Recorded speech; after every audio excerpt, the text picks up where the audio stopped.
This is the particular point of the discourse.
No, no worries. I'm the kind of person who just kind of like leaves as well. Yeah, sometimes shit happens, and I don't know. It kind of feels kind of weird to say goodbye because it's like, nah, you're just here to have fun. You can leave. You know, it's great when you're here, but like if you gotta go, you gotta go, and you don't really need a reason for it.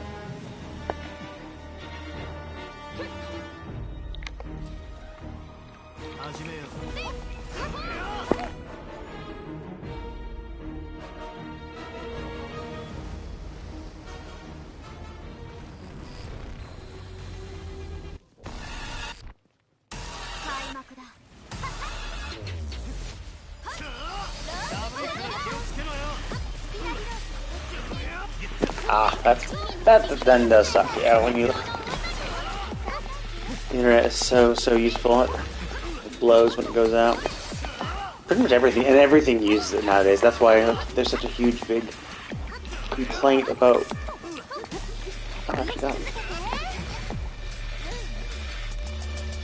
Complain about all these games not selling.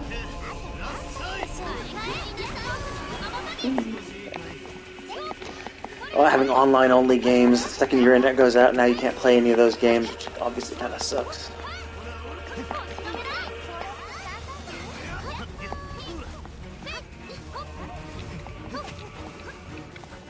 I'm just lucky that I have enough books and other shit that I don't need Wi-Fi for. If something really goes wrong. Not really. I don't particularly.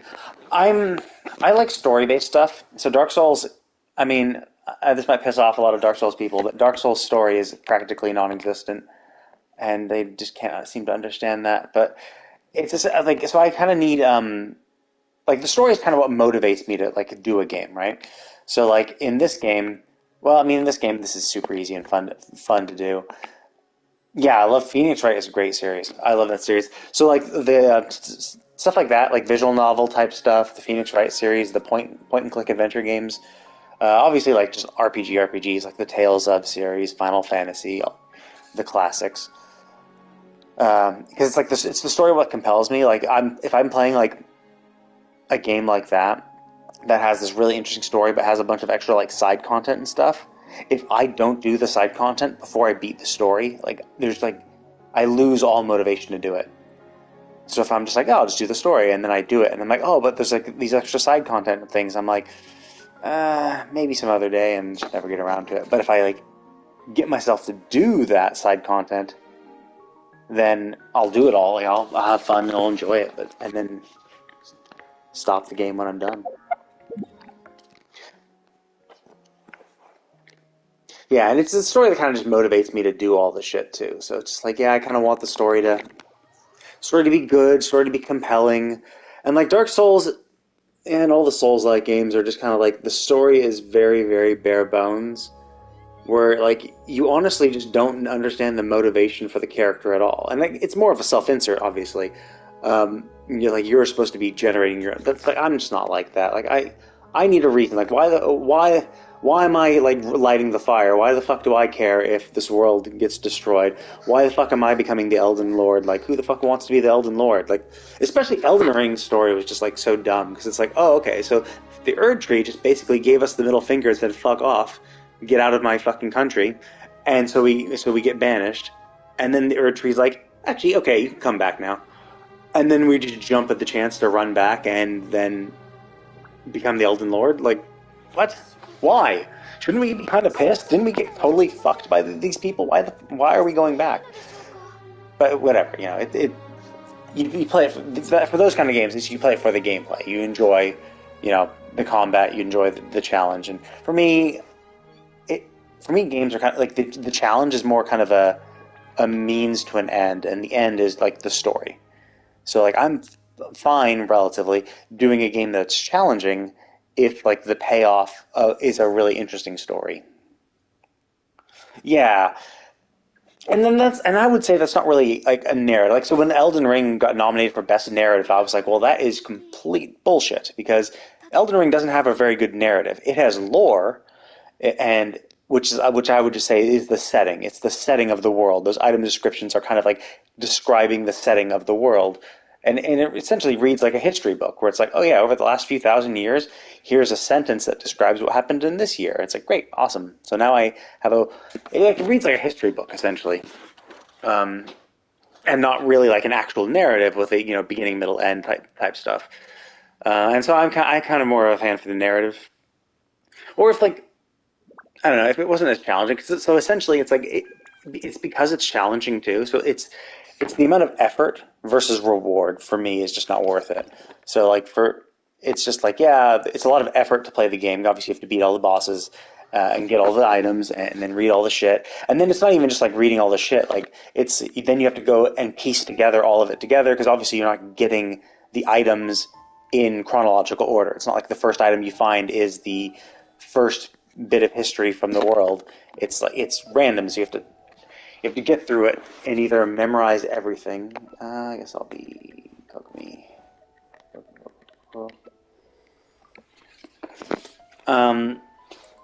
And you have like so then you'd have to like get all these little tidbits of lore, and I likened it to like a post-it note where it's like you're just given a bunch of post-it notes, and then you have to like gather up all those post-it notes and then arrange them in order, kind of arrange them in the order of the universe.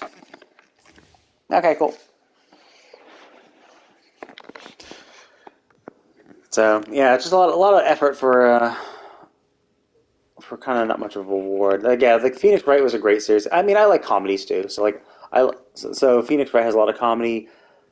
I think there was a game I played recently that was pretty fun. Oh well, yeah, I've been playing the Spider-Man games, but that's Spider-Man. Spider-Man's always kind of been a comedic, funny character.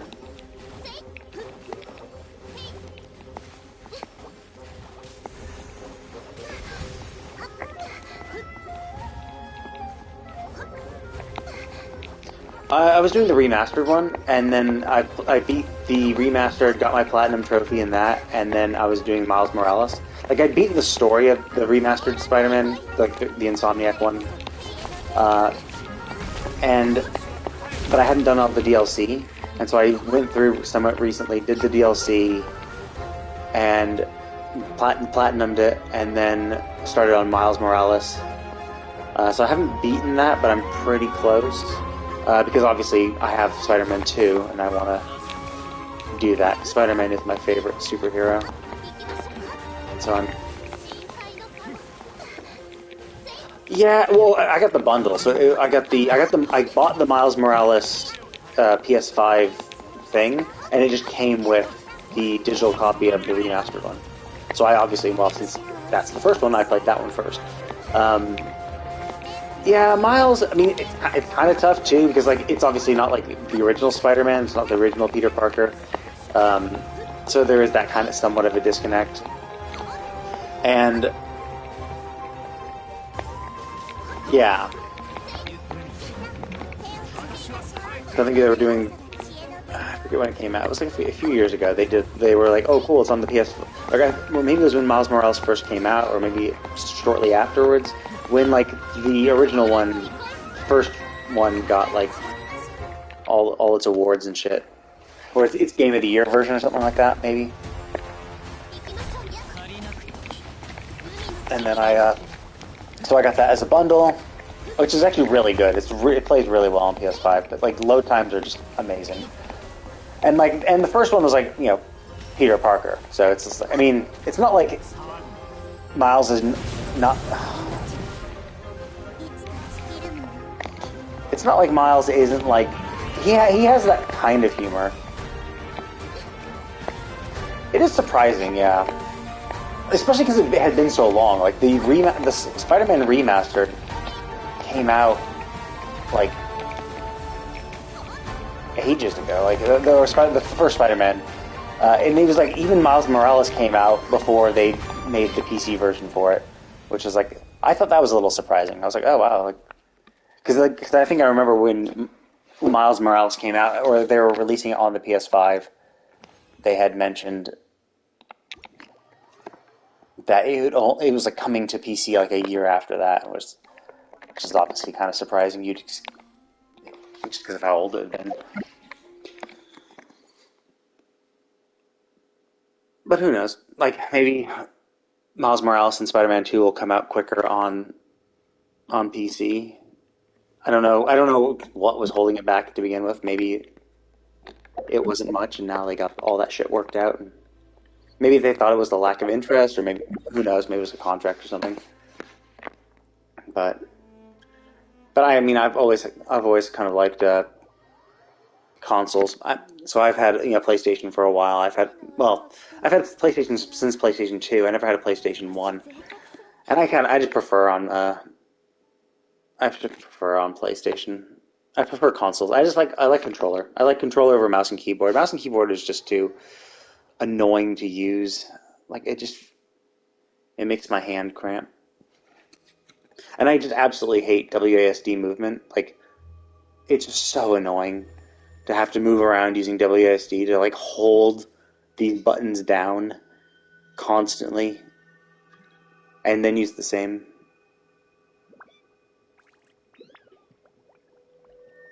Don't worry about it. Oh fuck. I accept that. Let's see.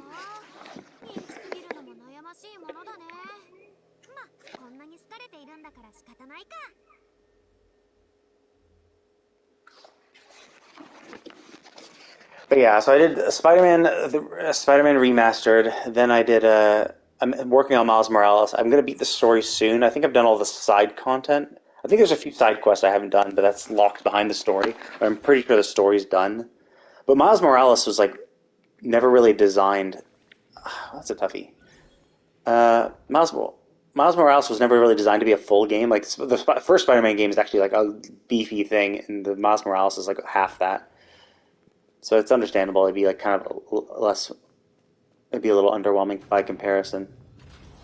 But for my Genshin characters, that's a toughie. I really like Ganyu, and Ganyu in her new outfit looks really hot. But then there's also Eula. I think I don't know. So what I've noticed is it feels like the oh fuck, I need it. It feels like the webbing is a little worse. Like I played. So when I was doing the first one, I don't know if this is just. I don't know. I'll obviously have to play Spider-Man 2 to see if what they did in Miles Morales is how they're going to do it from now on. And maybe it is.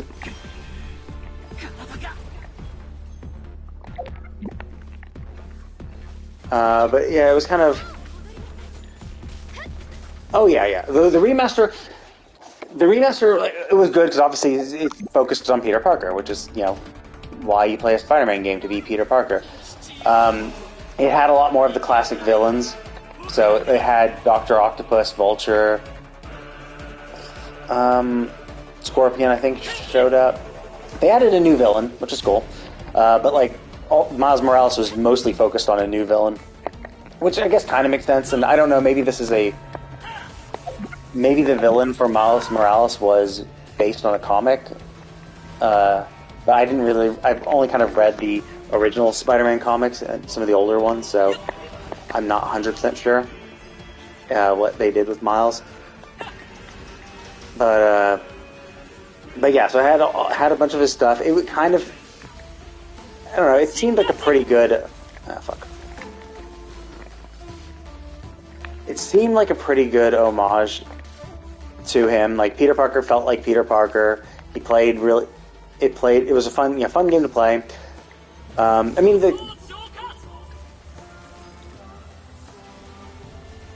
mm, I think it's kind of half and half. So, like one thing that was cool about Miles Morales with web slinging was that you get really vertical really easily, which is good.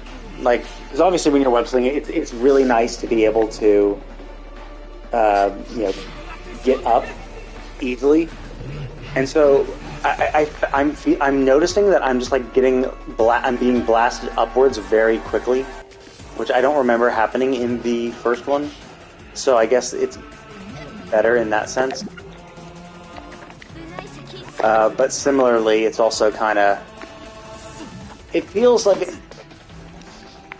so you can get vertical really well, but I still think the first one felt a little better. I think it felt more realistic. Like when it felt like the physics of your web slinging was more realistic. Like, oh, okay, I'm swinging at this level. Like it's more as I would expect. Like if you're like thinking about like geometry and shit, like how it as a pendulum works and all that. I think the first one was a little more realistic, which made it feel a little better in a sense. And then you swing like Spider-Man, like in classic Spider-Man poses. Miles, he always swings. He seems to like zip up really quickly, which is helpful when you need to go up very quickly. But that's not all the time, and it feels kind of weird because it's hard to get the timing right. So you'll be like, oh, okay, I'm swinging in a pendulum, and then all of a sudden, like when you reach the bottom of the pendulum and you're coming back up, you'll like zip up really quick, and you're just like, Jesus Christ, like why the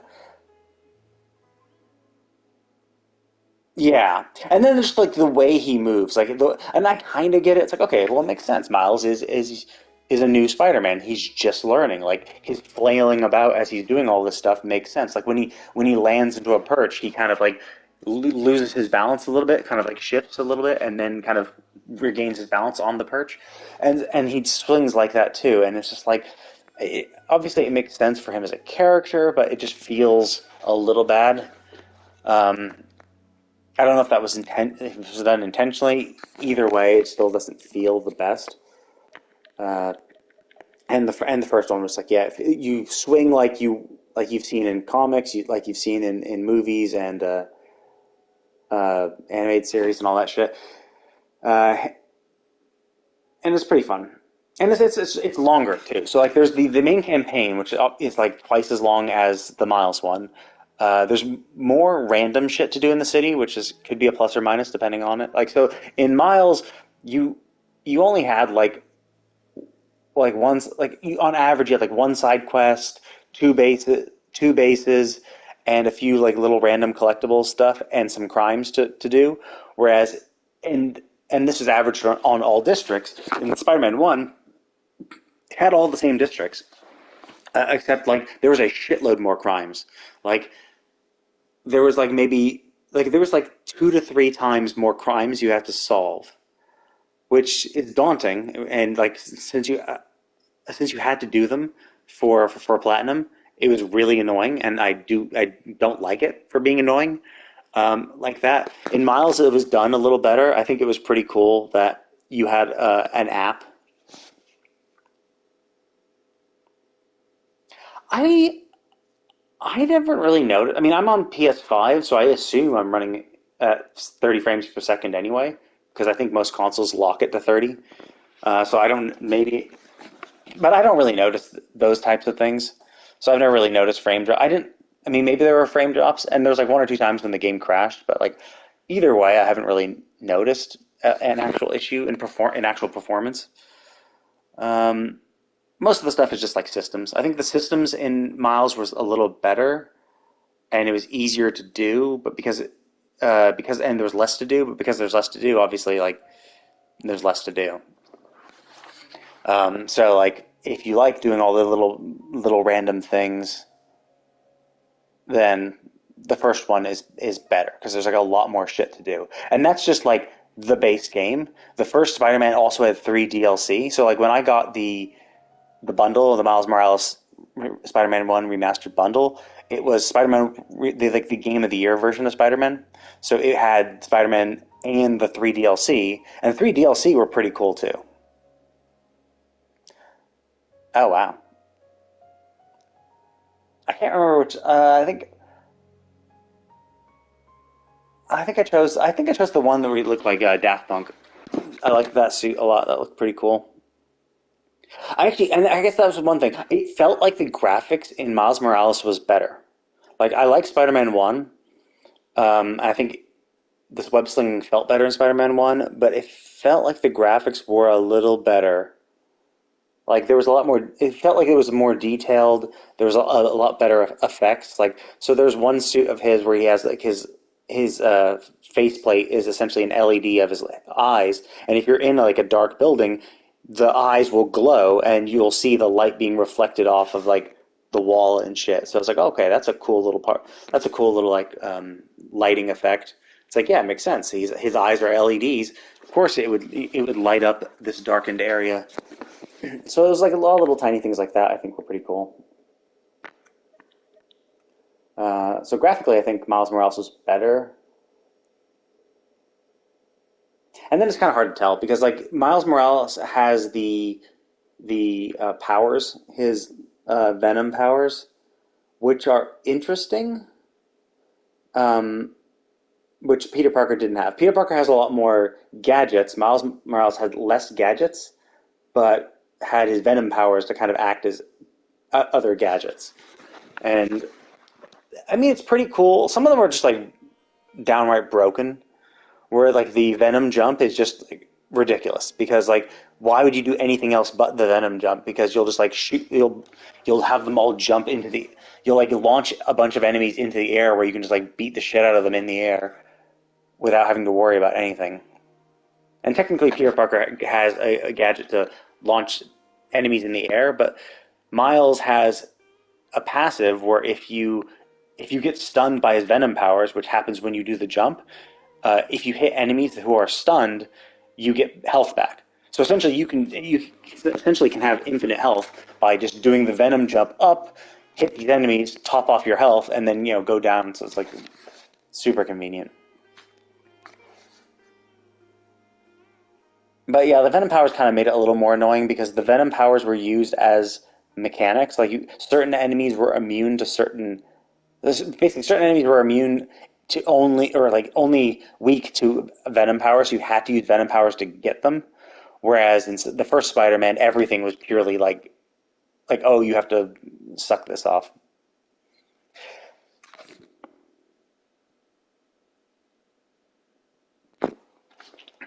Yeah, yeah. In the first one, there was just way too much. I mean, it's over the same area. Like the districts were the same size, but yeah, there was definitely more packed in. There's a lot more crimes, a lot more things to do, a little more like side games, mini games type shit. And it's definitely harder. I think it's harder to max out everything. It's hard to get all suits, but luckily the DLC also gives you tokens to get all suits, which you can then use to get all suits. Because like you have to do some of the mini games and get like basically perfect, or like at least do reasonably well in every single timed mini game to get enough of these tokens to trade for all the suits. And some of them are fucking tough. Like not tough. They're just challenging and really kind of annoying. Um, because you have to like, especially for the stealth ones, you have to like you're since you're timed, you have to like knock them out stealth. You have to sneak around, knock out all the enemies without being caught at all. And basically, to do it and do well, you have to do the perfect path. You have to like, oh, okay, the first guy, I have to go over here and knock out this guy, then go over there quickly and knock out this guy. And you really have to follow that perfect path because some of the enemies are like on a patrol route, so you have to get to this spot at this time so you can knock him out while his buddy like walked away for a bit to look somewhere else. Shit like that. But there are other methods that you can use, shoot your web shooters to make noise to attract them, but like it still takes time for them to walk away and clear themselves. So yeah, that can kind of get a little annoying. But luckily, the cool thing in Spider-Man One is the 3 DLC essentially uh, gave you new side objectives in only a small subset of the districts.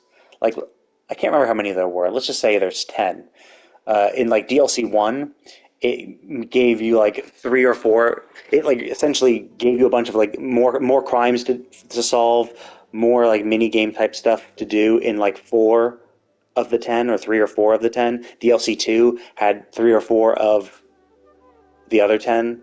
And then the third DLC had 3 or 4 of that. So it was definitely more manageable and bite sized. Whereas in Spider-Man, the actual base game, it just was like, nope, here you go. And they unleashed it slowly. Like you had a shitload of crimes. Like you had Sable crimes, um, demon crimes, prison crimes, and then maybe just like regular crime. I forget. I think there were 4 types.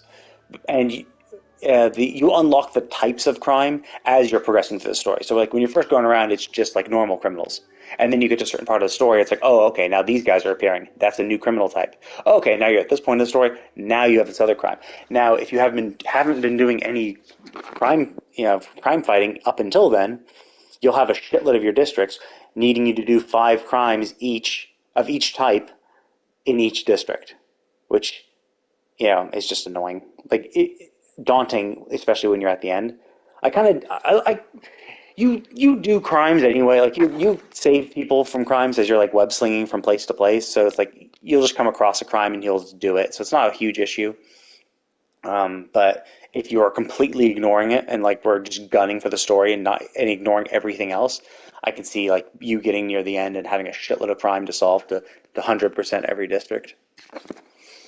And so there was a lot of shit. And then, of course, yeah, in DLC 1, 2, and 3, they introduced completely new stuff, completely separate from the main game. But the story of it was pretty cool. And it was nice that the 1, 2, and 3 DLC was a contiguous story where it was like, okay, this is like parts 1, 2, and 3 of one main story told in like the beginning, middle, and end act.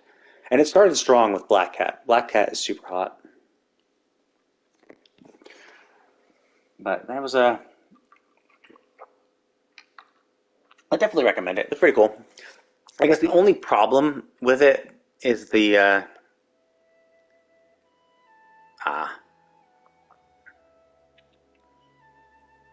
I mean when I did Miles I mean I guess basically if a side quest popped up I'd do it, and that's kind of what one of the design choices I really liked about Miles is that they had that like app where it's like, oh hey cool, there's this app here, you can use this app to find crime and you can use uh, like the crimes that are going down, and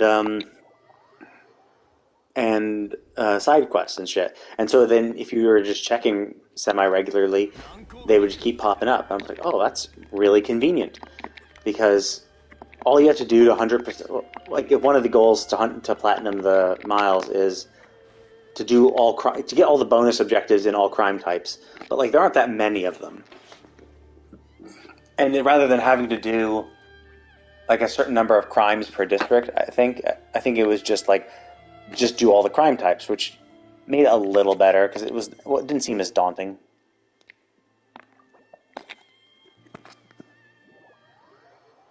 And I do like the story. I mean, like I don't dislike the story, although I guess I just prefer Peter Parker because he's my Spider-Man. But it's not like I dislike the story. I think the story of Miles is pretty interesting. I do like how it's being told, but like I don't know. I wasn't really I wasn't really familiar with his character, so I don't know if Miles is completely new. Like, I don't think they invented Miles for the video game. I'm pretty sure Miles existed. Oh, fuck, I gotta accept that. I'm pretty sure Miles was like in a. Oops.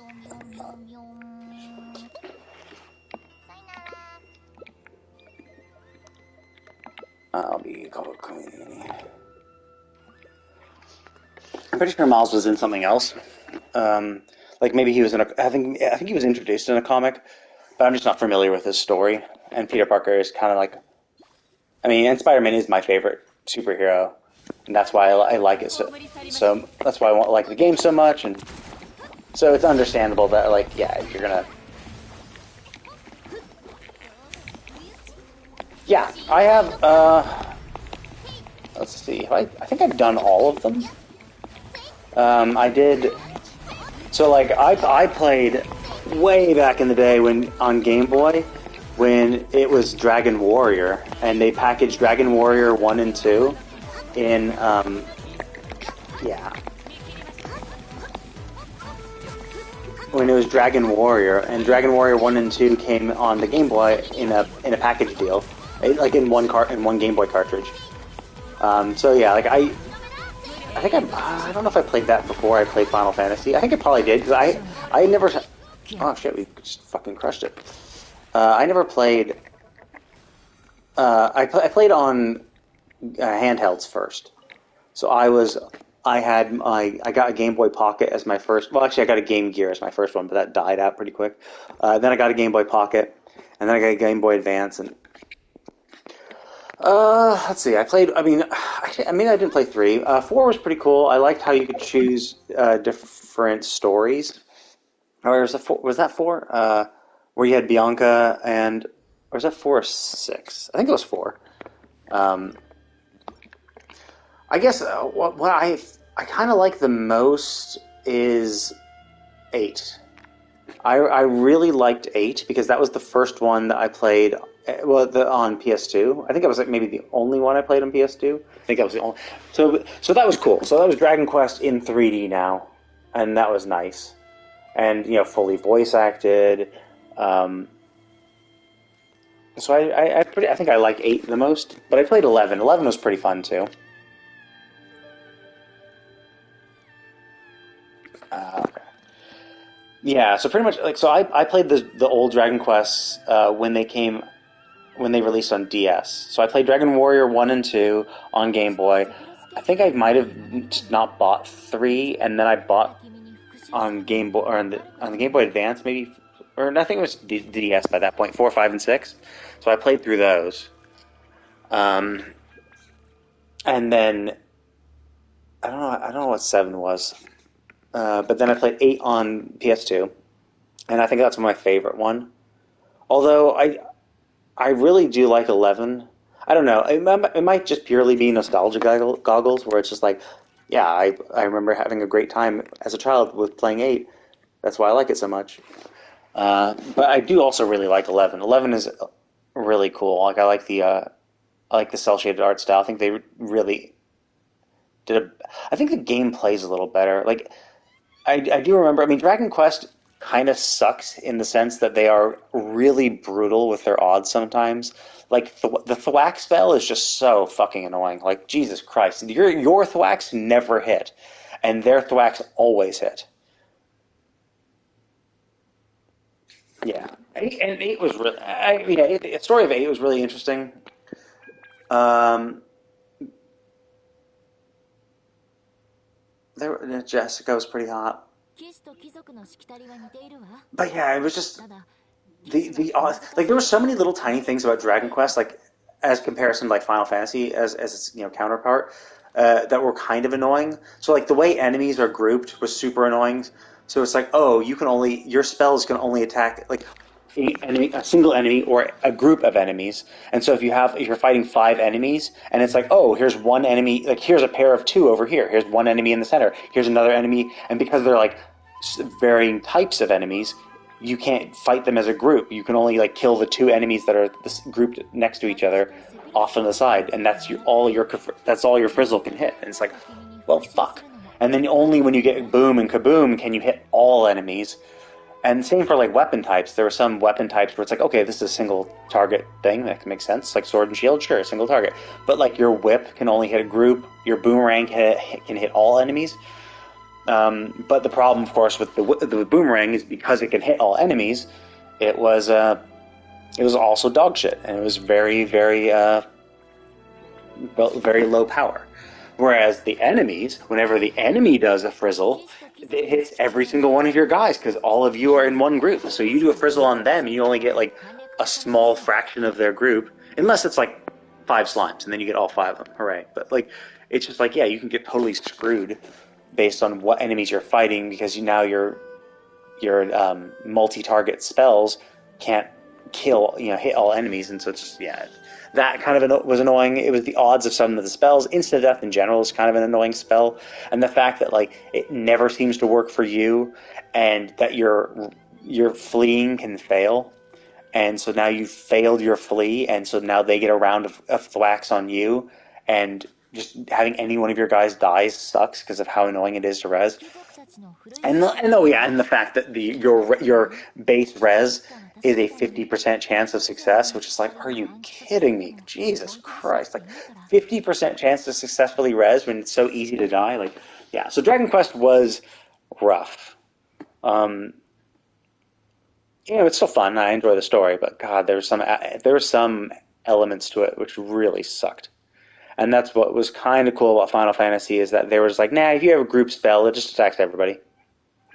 Like, yeah, it's just like, oh, you want to do, Fyra? Cool, gets them all.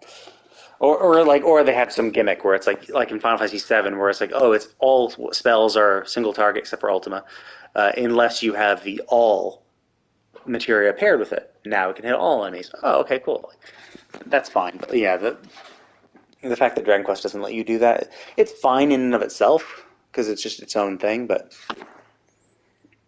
yeah, I did like 11 was pretty cool. Like the world of 11 really felt nice. 8, I really like too, but like that was back in the day. Yeah, oh, yeah. I really like the remaster. Now I have friends who I just don't like it because they really really love the original game, and so they're the type of person who's like, oh my god, this isn't a faithful recreation of that first game, therefore it's bad. Kind of thing. I mean, I don't think they're that extreme, but they're just like, well, I want an exact one-to-one replica of that, and this game and Final Fantasy Remake wasn't.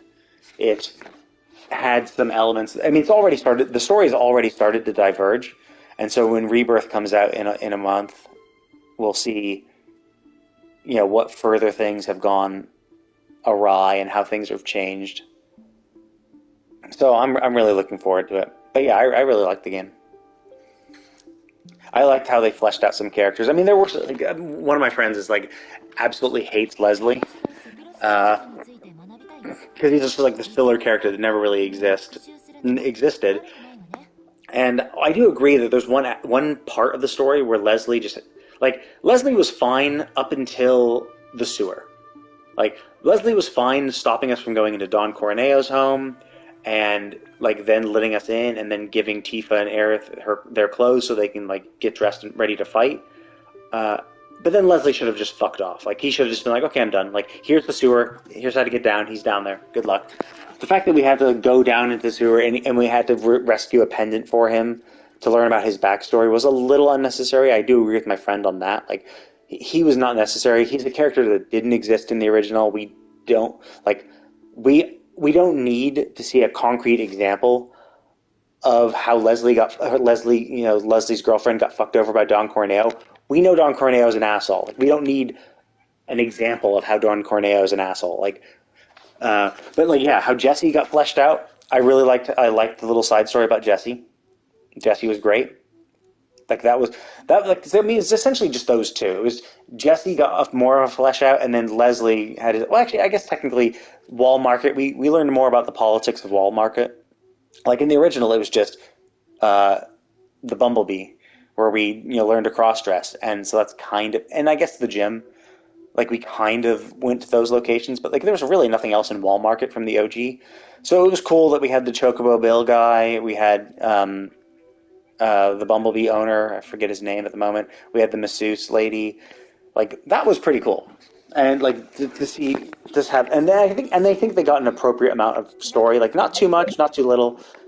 Nice to flesh out Wall Market. I just think, yeah, the only thing I think was actually unnecessary was the Leslie bit, like in the sewer. Like we didn't need that. Like he could have just said, yeah, like give him one for me. He fucked over my girlfriend, and that could have been it. Um, but I do kind of understand because like the problem is that they were trying to make the story fit to like, oh, okay, we're gonna get out of Midgar, and that will be the end of Disc One, or not Disc One, but the end of the story for this expansion or for this game. And so I can kind of get where they were like, okay, well, we're gonna add in these little things to kind of make it this length of game, which is kind of understandable, especially because like how they're changing the story.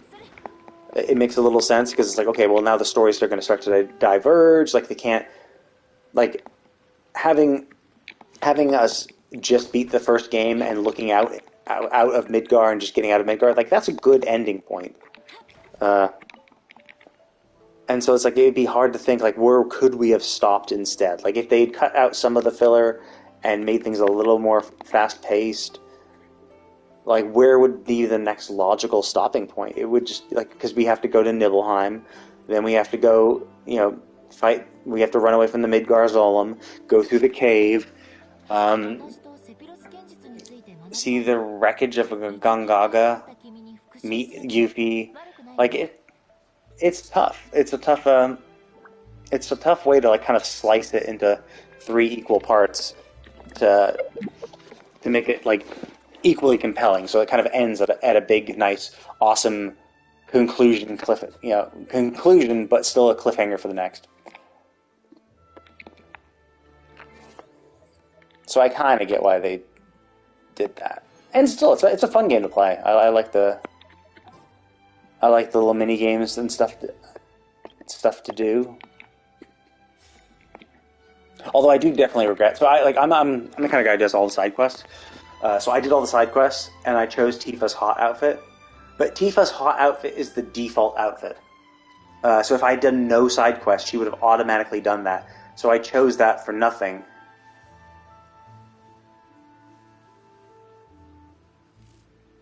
I mean, personally I like turn-based. Like, so one of my favorite combat styles for Final Fantasy is Final Fantasy X, which is a pure turn-based, where it's just like, no, you have a turn order, and you can manipulate that with some spells and abilities, but you have that turn order. I generally the HEB gauge is fine, but I just kind of don't like it. Like I just don't like having a gauge fill up like that. Like I'd rather you just give me my turn when it's my turn.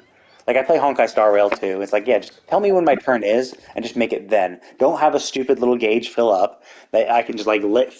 Like if I'm not paying attention, all three of my characters could fill up their gauge and waste time while the enemy's attacking me.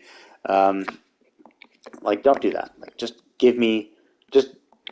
convert that gauge into an actual timeline and just give me my turn when it's my turn and stop time.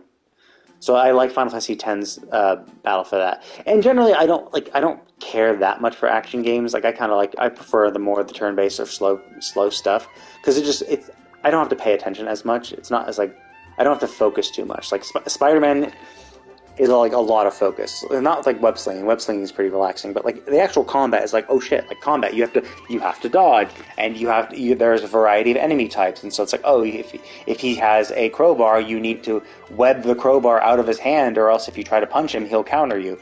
Like that kind of shit. You have to pay attention, and which is just draining. It's hard to play the game, or hard to play the game for long periods of time like that when you're just constantly focused. So I kind of prefer turn-based, but I mean, and like people complain about the remake, but the remake essentially is turn-based. Which one? No, that's a toughie. I guess I probably the OG series. Like Ace Attorney was kind of interesting the way where Apollo was able to like read lies and stuff, but I think it kind of got crazier and crazier because it's like okay, initially it was just like oh you have to figure out their lies, and then they just started coming up with like new things and new ways to like interview them, and it just kind of got a little too zany. It's like I kind of wish it. So I kind of like the pure thing, and then the fact that the first three games had a cohesive story somewhat, where it was like okay, it's we lose Mia, we get Maya. There's still that general spiritual shit going on. Even in the third game, we had that like murder in her temple. So it was nice that it was kind of cohesive. Whereas like Ace Attorney, Apollo, I mean, kind of related, but like it wasn't really. Each game was kind of more standalone, which is fine. It's not like it's bad or anything, but like, um, but it is nice when it has a cohesive story. Like one of my favorite Assassin's Creeds are like the first, well, I guess technically the first five, but like Assassin's Creed 1, 2, and 3, but Assassin's Creed 1, the three twos and 3, uh, because not only was there the story, the assassin story within the Animus, but then Miles was out and about kicking and doing his own little shit, and so throughout those five games, there was the underpinning of oh Miles is doing some shit in the background, culminating in 3, where shit really hit the fan. And then every Assassin's Creed after that just kind of was just like, now we're just going to focus on in the thing. And I think the first Spirit, yeah. Although did you ever play the Ace Attorney Professor Layton crossover? That was really funny. That was a fun game. I did like the Professor Layton games because I like puzzles in general. Um, so I actually had played the Professor Layton games as well as the Phoenix Wright ones. And so when there was that crossover game, I played that too, and that was pretty cool. That was cool because of just like how it was an interesting amalgamation of the two games. You know, I think I even bought. Okay, you can see the mic. Yeah. Oh yeah. I bought the PS4. The Great Ace Attorney Chronicles. I saw it went on sale recently, so I bought that. And so I have it on my PS5. So I'm gonna play it at some point, but I want to finish Miles. I have Spider-Man 2, so I kind of want to finish that. But also, what I'm probably gonna do. Oh yeah. But what I'm probably gonna do is that once I beat Miles, what I'll probably and like try to platinum it. We'll see how easy it is to platinum. The sucky thing about Miles to platinum, you need to do New Game Plus. It forces you to complete a New Game Plus uh, thing run to get the because there's an achievement tied to it, and there's also some abilities and suits you can't get until you do a New Game Plus mode, which I find annoying. Like that's annoying. Like New Game Plus should be optional and just if I want to. The fact that I can't get a platinum in it unless I do it. I mean, the story's pretty short, so it's not like a huge problem, but I just dislike being forced to feel like I'm being forced to.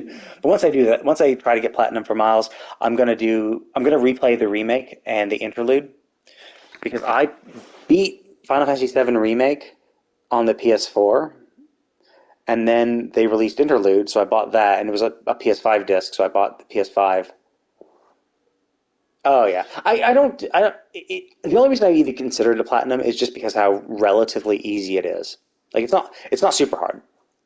Well, and in fact, I wasn't even going to get a platinum for the first Spider-Man one, but it turned out that like I was pretty close, and I thought because I thought there was a few achievements that I was like, oh my god, like I'd have to do really well in some of these mini games to get enough of these tokens to get all the suits and shit. But then I did well enough. There was enough mini games in the DLC, and I was doing well enough in those that I was able to buy these suits from the base game and get all the shit. So I was really close. And then I was like, oh, well, let's give it a shot. Let's. There's a few things I need to do. Let's see if I can do this. And and it turned out, yeah, I could. So I was able to get a platinum. There still actually are. There's actually trophies for the DLC, and I don't have all trophies. I think I have all trophies for two of the three DLCs, and I'm missing one trophy from the second one. And then there's also a remastered trophy. Like there's also a separate set of trophies for the remastered version of Spider-Man, which includes doing a new game. Or actually, no, wait. It's not new game. It might be new game plus, but it's also you have to beat the first Spider-Man game on the hardest difficulty, which is a humongous pain in the ass. I'm never going to do that. But luckily, that was added on after the fact. So the original trophy, like you don't need it for the platinum. So I'm just going to ignore it. But yeah, like I'll get trophies if enough of the achievements are easy enough, and the remaining harder ones aren't too difficult. I might try for platinum just for completion's sake. Because like I beat that, and I'm like, cool, I can uninstall Spider-Man remastered because I've gotten a platinum. I'm good. Oh yeah, so it depends on the game. Like some games are obviously easier than others, uh, but there definitely are some people who are like go aiming for all trophies and some, I think I've seen a few videos talking about like some of the craziest trophies that there are that are just like fucking insane. Like I know that so I play Elder Scrolls Online as well, and there's this one trophy that you get for beating the PvP. If you become Emperor in the PvP center area, in the PvP area, so it's a three faction fight. Three factions are all fighting against each other, and to be Emperor, what you have to do is you have to have the most points which you get from killing people and sieging bases and shit. So you have to get while having the most amount of points, you then have to take over the six bases surrounding the center castle of the region. You can't actually get into the center castle, but there are six bases surrounding it, and if you have to get your faction to claim all six of them, and whoever has the most number of points when all six are claimed becomes the emperor temporarily up until that point for that. And so it just is a humongous pain in the ass because like lots of people play the game. Like it's a co-op thing. You can't siege these castles. Like you have two other factions who would be fighting against you and trying to wrest control of these castles as well. So finding a time when like there weren't that many people, but you still had a big enough group to help your team win, while at the same time being the highest, having the highest amount of points, is crazy, and it would suck. And that's one of the trophies you need, and so therefore you cannot get platinum unless you get that, and that sucks. No, I don't. I don't go for that. I don't go for those trophies. Like, no, no. I'm never going to get that trophy. Because that trophy exists. I know I'm never going to get platinum in Elder Scroll. I have some other one. Like, generally I don't have that many. I only have like, uh, I can't remember. I don't have that many. I think I might have like 5 or 6 platinum trophies, but usually on like the easy games. Some games are pretty easy to get them, so it's fine. I only go for them if they're easy enough. Like if I can get like 75% of trophies maybe without any effort, like you just naturally do it, or it's just like they have a bunch of just hidden ones and they aren't hard to get, but just that they're hidden is kind of annoying. Then sure, I might try, but I'll usually like look it up first to see. And I mean, like some are super easy to get. Like I forget which one was like the easiest, but like one was like ridiculously easy. It was like you did the main story without again you just get trophies naturally from it. Like there is still a requirement. Like you can't the game needs to be a certain length to even qualify for a platinum trophy. But one of them was just like it was pretty easy. Ah. I mean, it depends. Like I mostly play most of my shit on PlayStation. So like I have obviously I have a Steam account. Everyone has a Steam account. I have a Steam account, but like I barely play any games on Steam. Like the only ways I would play a game on Steam is if I absolutely had to. Like it just wasn't available anywhere else, and I really wanted to play the game. But most of the time, I just buy it on or play it on PlayStation. So eventually, you just come across some games that just you're like, oh, getting all trophies in this is not actually that hard. Like I got all platinum on Tales of Arise too. That I don't think that one was that difficult. It was just a little bit of a grind. One of them was you just need to be level 100, which is not impossible. Not even that hard to do, but just the especially because like the story. Once you beat the story and do all the extra side content, it gets you pretty close. So it's just a little bit of extra grind to get that final, get up to level 100. And I think I cheated too. I bought one of the level boost packs. Oh shit.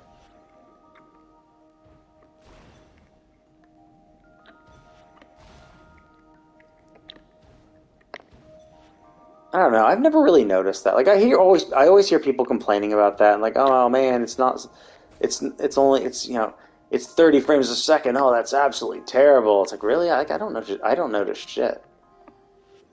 So I don't know if my eyes, like either my eyes are really good or really bad. I can't really tell which. Like my eyes could either be so good, or maybe that like or my brain is good that I can like just process shit. So I can like so essentially like what DLSS is where I'm like my brain is automatically like filling in the frames for me, and so I don't notice it. Or my eyes are so bad that like I honestly just don't notice shit. Like it's hard to say. It's hard to prove either way. But yeah, generally I just don't notice that stuff. So when people are complaining about like, oh my god, the frame drops, I'm like, what? Like I don't even like. I'm like watching you guys play, like I'm like watching a streamer play or something. I'm like, I don't notice shit. Like it looks perfectly fine to me.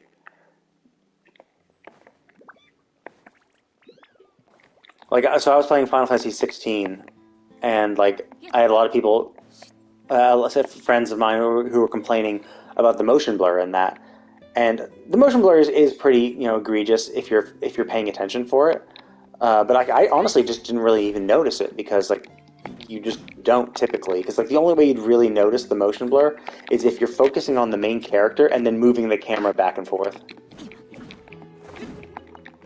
I mean, that could be that could be the other thing too. Is that yeah, since I play everything on console, everything's at that frame rate, usually 30, stable 30, and I have a computer that could probably play everything on 60, but like I don't play anything on my computer, and I don't play anything at 60. So maybe if I was constantly playing that shit, I would get used to it, and then I would notice it, perhaps. But that's not. Luckily, I don't have that problem.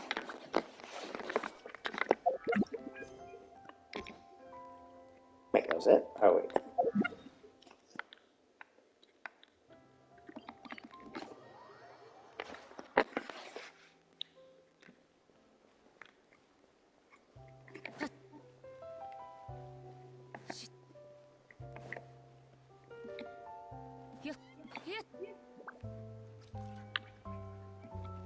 Yeah, I mean, yeah, Final Fantasy 16 was pretty bad. Like, and I had like a friend who was just over exaggerating it in 16, and like if honestly, if you did focus on it, um, you could like really notice it. Like if you were focusing on the main character and moving the camera a while around and focusing, you could see the blur on the character model, um, which like people were complaining about. Like, if I didn't notice it at all, like I just wasn't noticing. It's like if you're moving your character and you're moving the camera around, you're not really like. Why are you looking at the character? You should be looking at the environment. Like that's what you naturally focus on. Um, or like because you as the character are moving, you can't really tell the difference between motion blur. Yeah, so I don't know. I never really noticed it. However, I will say that playing Final Fantasy 16 would give me a headache after playing it for like 6 hours. So I assume that's because of the motion blur, and I assume that's because my eyes were like overcompensating for it, that it was just making my head hurt. But Final Fantasy like patched it, like made a patch like a week or two later, and they gave you a toggle for motion blur, so you can completely remove it. So good for them. Oh yeah, it's crazy. I think, like, if you can maintain a stable 30, then that's fine. Like, the people like, I would understand if you're just, like, if it's a game that's aiming for, if it gets like 30 on average, so it drops below it, or like, or maybe below 30 average, where it's like, yeah, it's aiming for 30 and fails to get there because it's poorly optimized or just, bad. badly written to begin with, yeah, sure, like that's bad. But like if it's aiming for 30 and it always is at 30, then I just don't think that's a big problem. I think some people are uh, a little too enthusiastic about, oh no, if it's not 60, it's dog shit, and anything less than 60 is horrible. Because like that was I forget which game came out, and people were just complaining about it. It's like it's 2023. How could we like how can games be released at 30 frames per second type bullshit? And you're just like, really, like no one notices this shit like to that degree. It's not that noticeable, as long as they can keep state. Or, I mean, maybe it was when Lone Survivor, yeah, Jedi Lone Survivor came out, but yeah, that had performance issues to begin with, but which I think have been fixed. But yeah, some people just get really into that, where they just don't kind of care about reality. Because like it's a lot of gamers seem to forget the fact that like most people don't have computers that can like play all games at 60 frames per second. Like it's only a small subset of people who actually have computers powerful enough to run, a next gen game at 60 frames per second as a minimum, right? Like,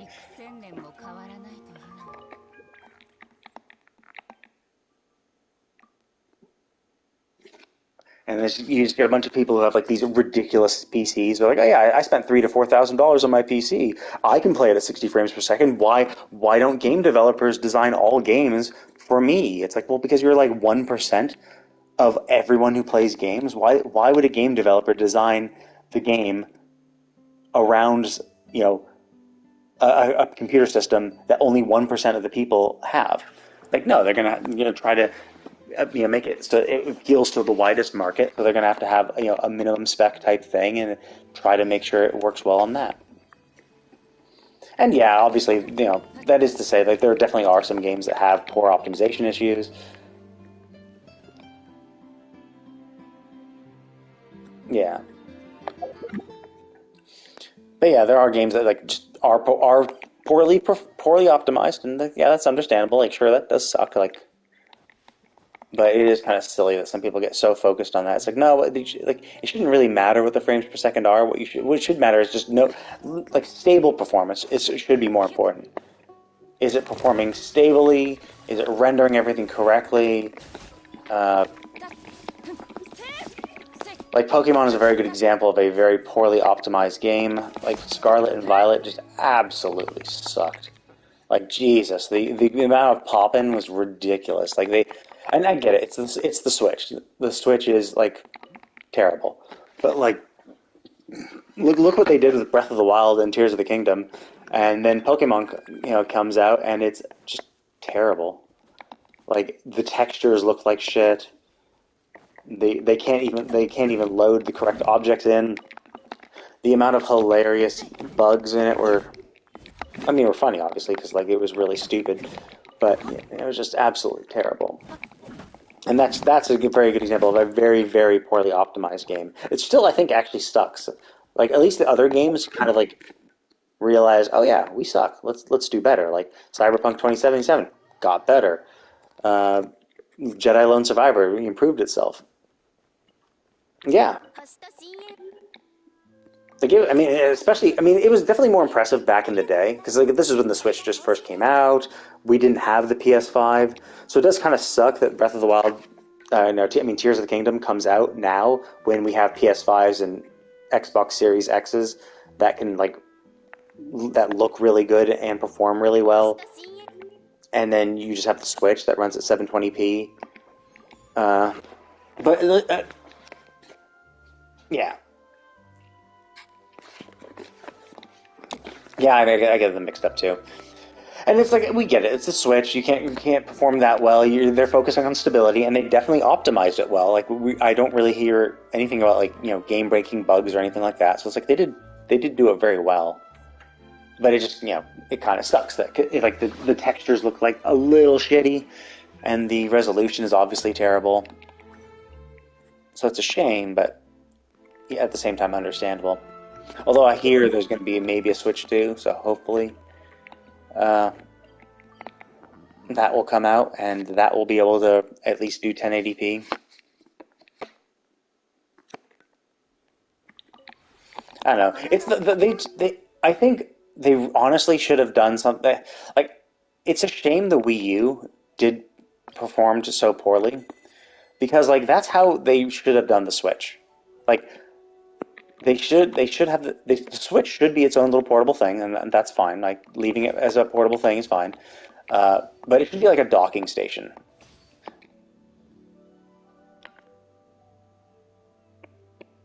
I mean, Sony made the PSP, and the PS Vita, and the PS Vita is actually still in Japan, like being sold, I think, and they still sometimes produce games on it, although maybe not anymore. But like, yeah, the PS Vita was amazing. The PS Vita looked was such an old system, but it looked so good. Like it was really crisp. Like I think the PS Vita had better graphics than the Switch does now, and it was like super old. It was just everything was so crisp, and yeah, and it's a shame Sony. It just was not that as popular in the West, which is unfortunate. And then yeah, Nintendo like the Wii, but like yeah, what Nintendo should do is they should have like leaving the Switch as its own little portable thing is fine, but they should have the docking station for the Switch be like the Wii U, where essentially it just you could have the docking station be a graphics card. So essentially you connect the Switch up to it, and then you're just running the graphics through this like graphics upscaler that is the docking station, which then connects to HDMI and displays it. So your Switch, you know, can does its 720p bullshit, whereas you get like 4K on the docked version. That would be awesome. Yeah, it was a real shame too because like the PS Vita, like I mean I still have my PS Vita and I have Final Fantasy 1 through 9 on it because you could just get everything on the PlayStation Store and just so I have 1 through 9, Legend of Dragoon, a lot of classic PS1 games on my Vita that I could play whenever, and then you could play PSP games on it, and obviously Vita games, duh. And there was even a remote play, so it was just so good. But yeah, it's a shame.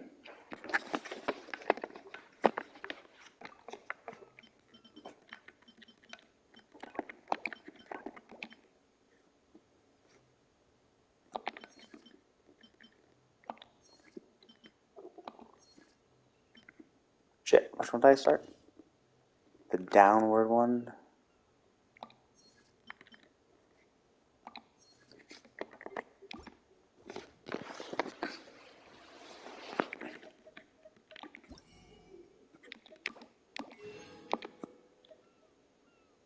Nah, I I thought about making a free to play account, and I started one. Well, like only relatively recently because I've been playing the game for 3 years. So like last year, I was thinking, oh, maybe I should try to see a free to play account to see how it is, and also like go over the story because like I've been playing for so long. The story is just basically drip fed to you, and you can't replay it in any meaningful way. And I tried that. And it was just such a terrible experience. Not because I'm free to play, but like you feel so ridiculously weak at low levels before you can get like your artifacts and your weapons and shit like that. Before you can get your 5-star artifacts and get all those sets because like yeah you're just and your talents and all that shit. Where it's like yeah it's understandable and it's not really like it's fine when you first play it, but it's only because I've been playing the game for so long. I have so many characters that are built and are strong. Like not even like ones I paid money for, but like oh yeah, yeah. I'm super late. So I'm streaming this on oh yeah, yeah. I'm streaming this on my PS5. So there's a super easy share button. Oh, thank you. There's the same button you use to to screenshot on your PS5. If you press it, you can actually you can set yourself to just go streaming. So I thought, well, fuck it, might as well. Oh, actually, and there was that streaming event too. Remember in like October, there was the whole thing of if you stream Genshin like right when Fontaine was coming out or 4.1 maybe. It was like, oh, if you stream this many hours, this many consecutive days, um, you can get some uh, you can get some Prima Gems. So I started then because I'm like, okay, sure. Like I'm on pretty much every day simply because I just do my dailies anyway. So I thought, yeah, might as well. And then once I got shafted and got barely any Prima Gems, I mean, I got like 300. It's like not the worst thing in the world, but still. When like in theory, if they just gave out Primo Gems for literally anyone who qualified and didn't put arbitrary limits on it, I could have gotten a few thousand. But yeah, I mean, I'm fine grinding for free to play. It's just the leveling up experience just sucks because like I have all my characters, I level them all up. They're all level 90. Oh really? I don't know. It's I mean, it always kind of is. And what's the super sucky thing is that even if they like do the whole thing that qualifies, it's they also determine it by the amount of viewers as well. So for me, who just like started just to leech Primo Gems for free, um, I obviously don't have that many followers. I don't have any viewers. So when they're deciding, oh, who's going to get the rewards, they just pick the top people. And then of course there were like I saw like screenshots of rampant bots where it was like, yeah, here's the list of names who won, and like a bunch of them were just like, oh yeah, name 01, name 02, name 03, name 04, type shit like that. We're just obviously numerically incrementing names for people who are botting. Obviously, it doesn't feel good. I don't care too much. Like I'm honestly just doing it because it's easy. Well, I mean, and I also like, and that's the thing is, I want to be able to play whatever I want, and like, it's not just. I mean, I always play Genshin because I am always on for my dailies, and I play Honkai Star Rail. Although I only stream it if I'm doing something that's lengthy. Like some of the dailies take like no time at all, so I don't bother streaming that. But if I'm doing a simulated universe run, or a Memory of Chaos, I'll stream it. And same for like Final Fantasy 14. I'll pop on and stream it. But and then Miles, I've streamed my this I've I've put up my I've been streaming my Final Fantasy or my Spider-Man shit too. Unfortunately, I played the story on like years ago before I even like thought about streaming any of this. So I post all my VODs to YouTube. So I do have the entirety of DLC 2 and 3. I think I forget when I started. I forgot how into DLC 1 I was when I first thought, oh yeah, maybe I should stream this. But I at least have part of DLC 1 of Spider-Man 1, and then my what I've done so far in Miles Morales. But so I am posting it to YouTube just for shits and giggles. But it's just kind of whatever. Especially for Genshin and Honkai, might be kind of useful. Ah, well, thanks, but I'm not really interested.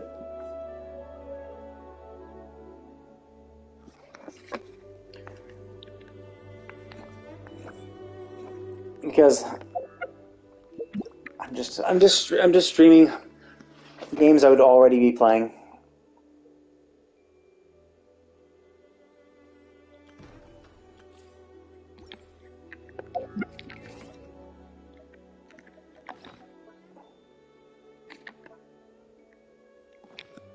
Okay.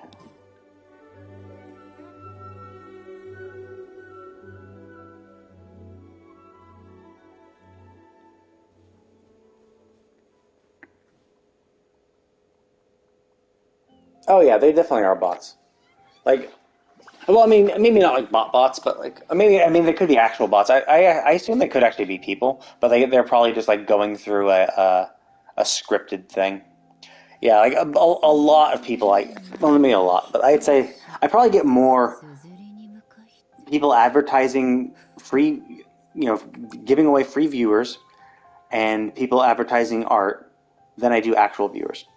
But whatever. It is what it is. And I understand because I don't have a little VTuber anywhere. Nah, I don't particularly care. Like, honestly, it is just something I do as a hobby. It is just something I'm like, oh, I'm gonna play a game. Okay, well, fuck it. I'll hit the go live button because it's just like a few button presses on my controller, and it goes live. If I had to like, nah, oh yeah, I wouldn't. I don't even think I'd be. I'm so lazy. I would probably just get a camera, because I'm just like I don't want to have to deal with that shit. But even then, I probably wouldn't want to. Like, I'm not. I don't expect to get big. I don't expect to really do much. Like, this is just purely for me. This is just like, oh, okay. Well, I'm gonna go live. I'm gonna be playing this game, and kind of just in the off chance that like, hey, a few years down the line, if I'm still playing Genshin, and I'm like, what was that story that happened? Like, or what was that event that happened in like Fontaine? I could then go back to my VODs and be like, oh, that's what happened in Fontaine. I do kind of regret I didn't stream Genshin right from the get go, because there definitely are some times where it's like, God, it would have been nice if I like could go back and like relive some of the events. Like, it'd be cool if we could go back and do the Albedo event, because yeah, learning about Albedo and the dragon was pretty cool, and like we did kind of reference another dragon semi recently, so it would be kind of nice to go back and do that, and you know, and then the event with I mean, basically every event would be kind of nice to go back, and then just the actual story. So, but now that I'm streaming and saving my VODs,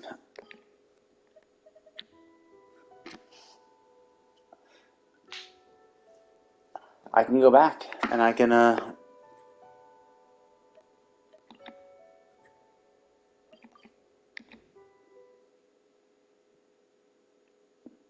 little bit of while from now before I forget. My memory's pretty good, but like, yeah, the problem is Genshin releases stuff every 6 weeks or so, so it can be easy to forget some of the stuff.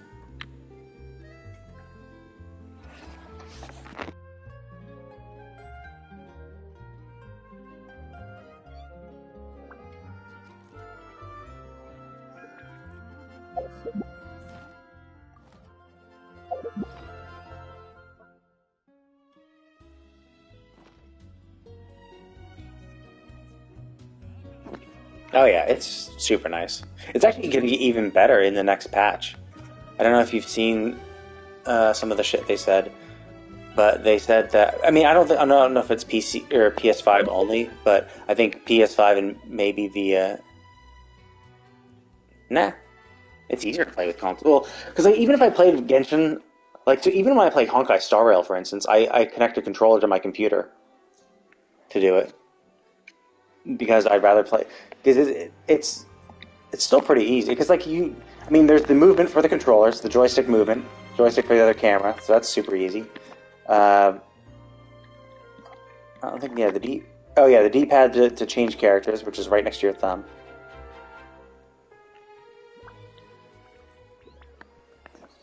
Yeah, I mean like swapping. I guess the only problem is if you want to move and swap characters, that's a little tough because obviously your left thumb is controlling your character movement, and you need to hit the D-pad to swap characters.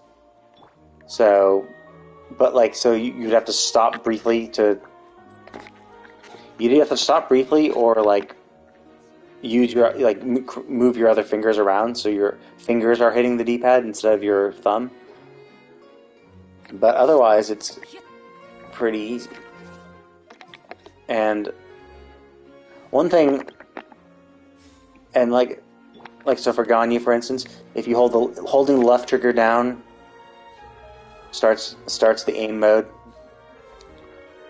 Well, there is one advantage with the mobile, uh, is that if you notice, like my Eula Zhongli Jean's burst is up. You can actually on the mobile, if you touch the burst, if you touch that little icon, you'll instantly swap and use the burst immediately, which you can't do in Genshin or on console, and maybe not PC either. Is that you have to then go up and then hit triangle for burst. So there is that brief delay, which is not like the end of the world, especially because usually you still sometimes need a bit of a setup. But But yeah, it just hold the left trigger down, use the right trigger to fire arrows. So it's pretty intuitive.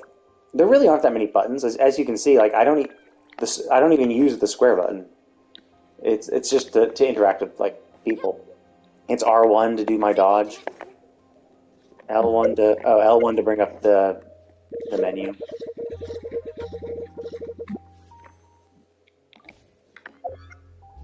So it's fairly intuitive. They designed it well. Like when they were making the game, they knew they were going to go on console, so they made controller support a little better.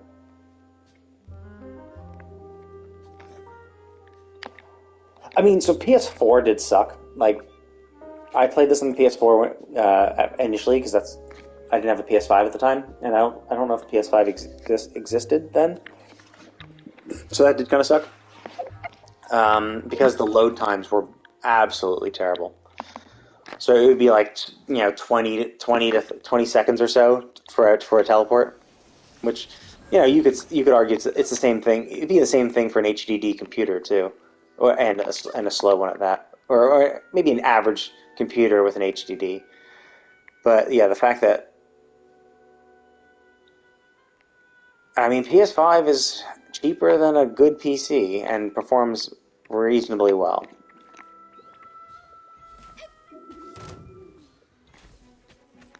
I'd say like if you're, I'd say it's even better to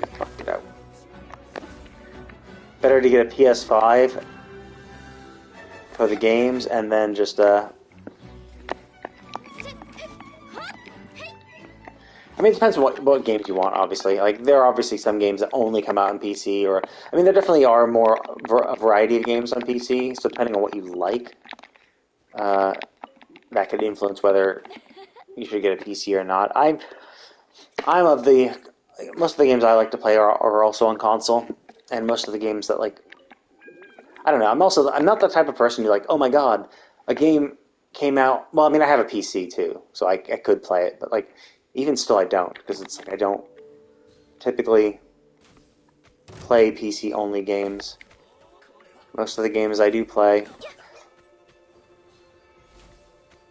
Like, the only time I've ever really bought a console specifically... Oh, fuck, you hit me. Buy a console specifically for a game, I remember it was Tales of Vesperia for the 360. But, like, I had the PS4... The PS5 I was going to get anyway because it had an SSD and had much better graphics. And the SSD alone was worth it because Jesus Christ, everything is so much faster now. And obviously, there are instructions. Like PlayStation has instructions of how to install an SSD on your PS4. But like, yeah, I could do that. I could spend like $100 or $200 on an SSD for my PS4. But like, if I'm going to buy a PS5 anyway at some point, then you just might as well, buy the PS5. But yeah, the SSD makes a huge difference.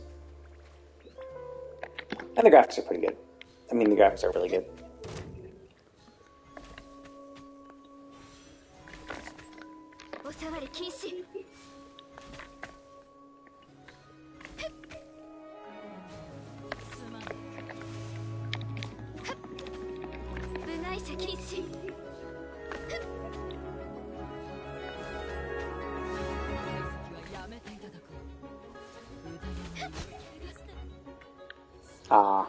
Yeah, there's a lot of scamming going around during that time. It didn't really help that the scammer. I mean,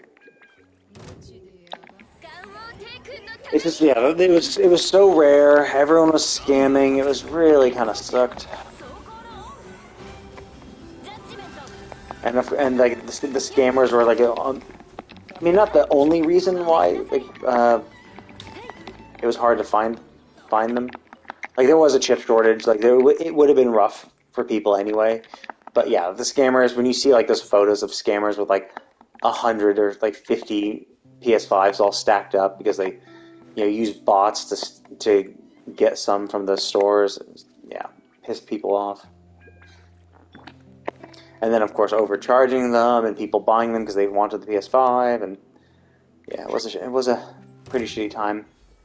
I do find it annoying. I've seen people criticize Sony for that. Like somehow it's Sony's fault for how the retailers are unable to stop bots on their sites. Like Sony just produces the shit. They don't sell it. I mean, they do actually on their site, but like most of the actual sales are from actual like retailers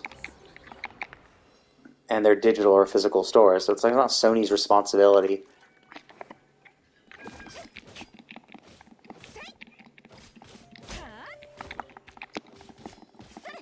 But it still doesn't stop it from sucking. And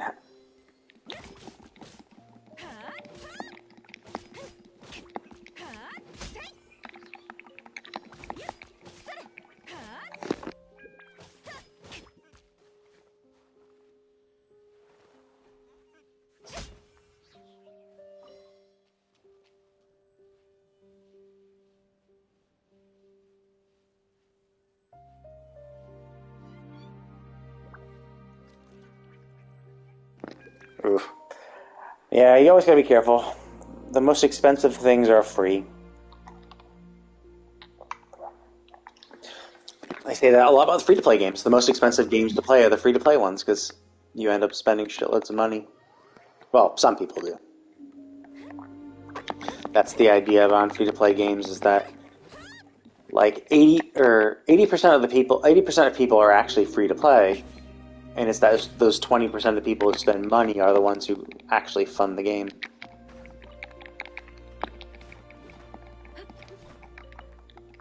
Oh yeah, I mean like even I was like looking at some of the scam websites where like I knew there were scams, but it's like, oh, maybe I could finally get one. Maybe this guy is an actual seller. Maybe this guy isn't like an actual an asshole and would actually sell it for a reasonable price. But I still held out.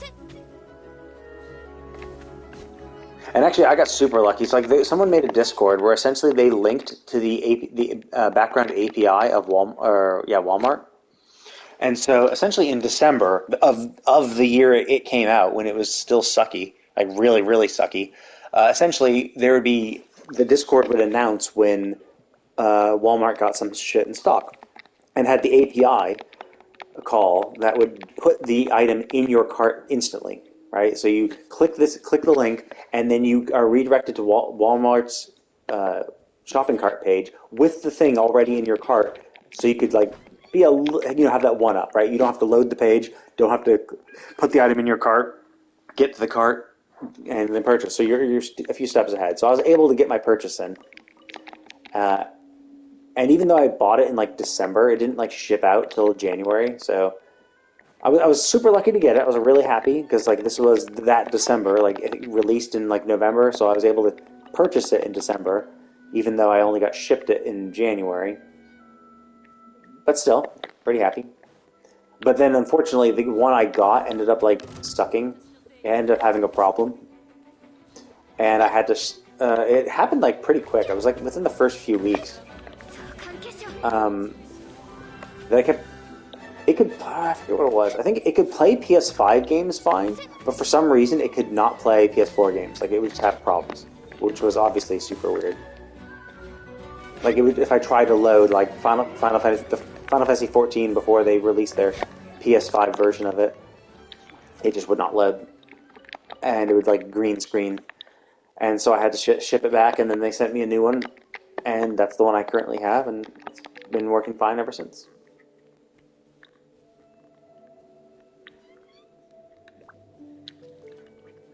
No, I mean like each game had its. Oh no, it wasn't that. It was just like it was just a link. It was just like a link, like for the Walmart thing. It was just a link directly to their, because like the URL like kind of decides like how to do its shit. So it just would directly take you. It would just essentially pre-enter in the information you needed to get it into your account. But no, like it was because like PS5s are backwards compatible, so you can play PS4 games on your PS5. Um, and in fact, like one of the big selling points was like, hey, like a lot of your PS4 games are going to get PS5 versions of them.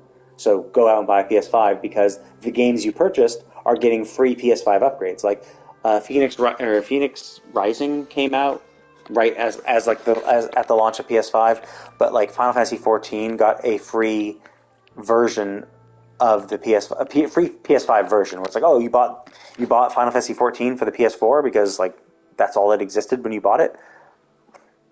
Yeah, and so like, but like still like it's backwards compatible, but like it's still just playing the old version. But then a lot of games are like, oh, okay, well, what we're gonna do out of the kindness of our hearts is because you bought this on the PS4, and we're gonna encourage you to go out and buy a PS5 by just giving you a if you purchase the PS4 version, you can just download the PS5 version for free.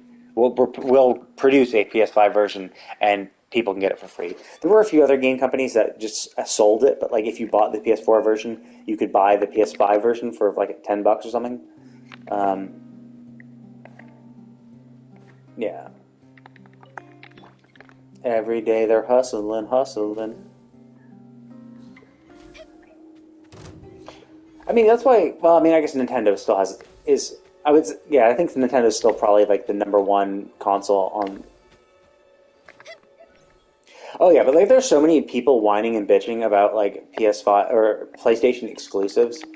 Like when Final Fantasy 16 was PlayStation exclusive, Spider-Man 2 is PlayStation exclusive. I mean, Spider-Man 1 was as well, and people were still complaining that it didn't get a PC remake. It's just like, yeah, it sucks, but like, yeah, PlayStation knows what they're doing. They do relatively good exclusives for the most part. Xbox is trying, but they just kind of suck at it, and that's why Xbox is not doing so well. It's because they have Game Pass, and Game Pass is all for PC and console. So it's like it's hard to encourage people to buy consoles when technically you could play the games anyway on PC. So like people who already have PCs don't need it because they have PCs, and people like I mean their consoles still sell. So it's not like no one ever buys them, but like yeah, they're just not as popular because they don't have the desperate need to make console exclusives because that would screw over their PC sales. They just don't entice people onto their console that well. Whereas Sony can back it up and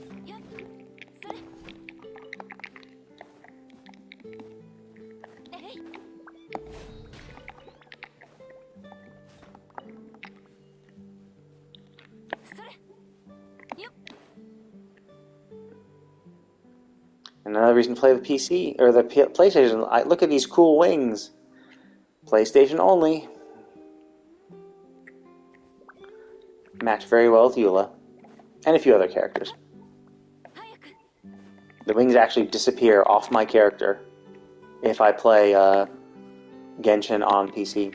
It's not like, oh, I have these in my inventory. It's like, nope, those wings will disappear if I log in on my mobile or on my computer and log back in on the PS5. Those my Eula wings will be reverted to the brown disgusting wings, and I have to re-equip my.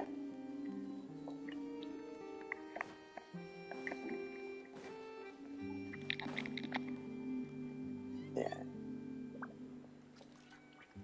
it's a really good color scheme. Perfect match for Eula.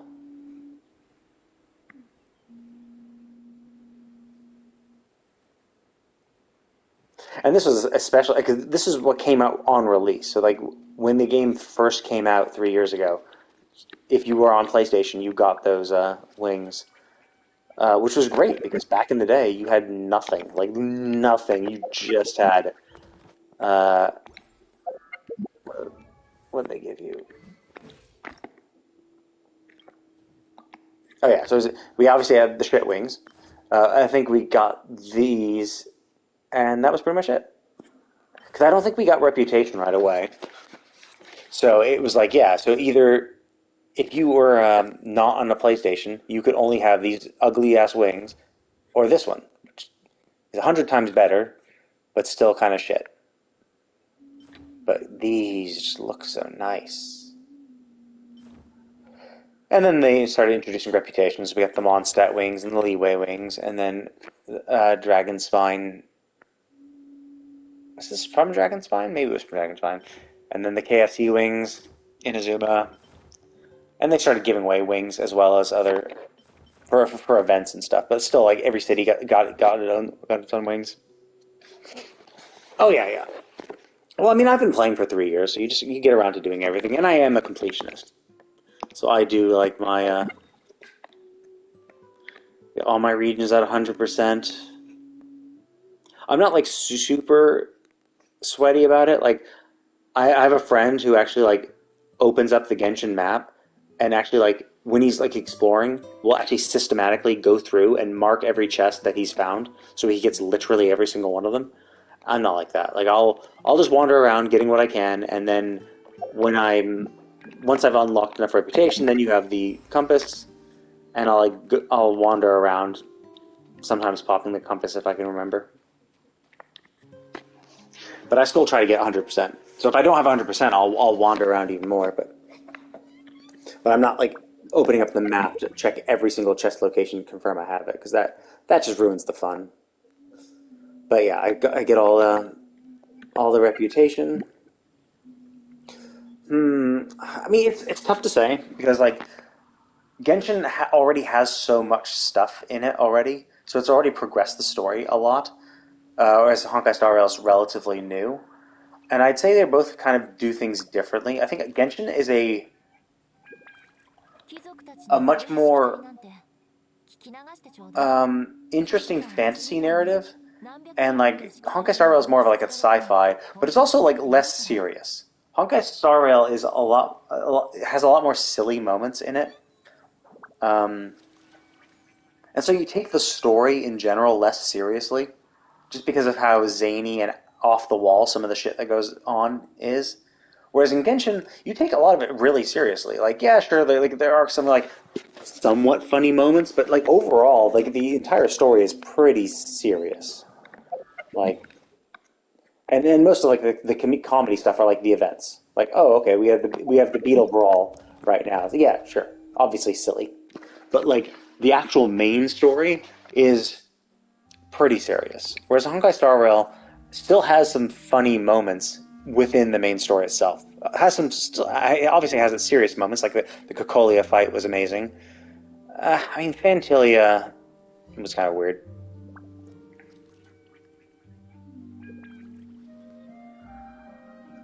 Rodney's quest. I remember helping her little puddings. What did we do for our quest?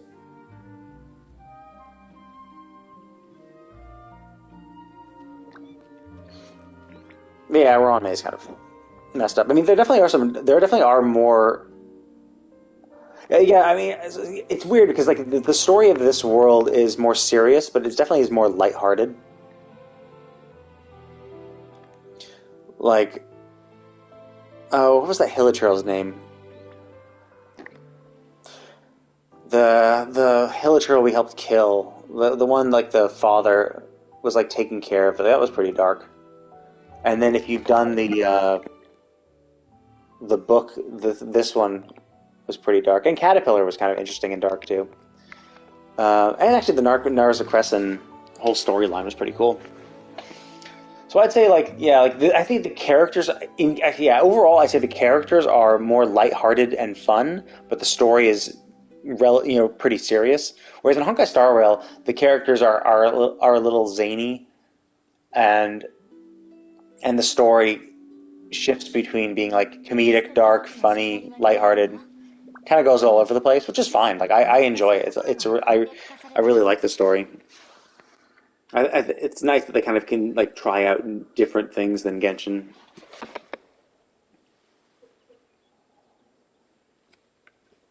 And there is the difference because like Genshin characters are pretty much all the playable ones are mostly good guys, except for a few assholes like Child.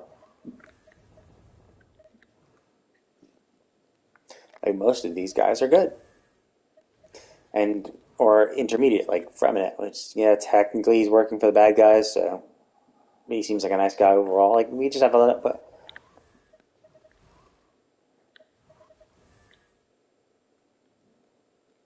so yeah, just mostly good people. Whereas Honkai Star Rail is full of assholes. Like even people on our team are kind of jerks. Like Herta. We're on our side, but yeah. So, but I don't. I mean, I don't think they have to try to be like anything like each other. I like Genshin for how it is, and I think it makes a little more sense too because like in Genshin you're like running around as these characters. You definitely identify with them more just because you're doing more shit with them and spending more time looking at them. Whereas in Honkai Star Rail, it's all.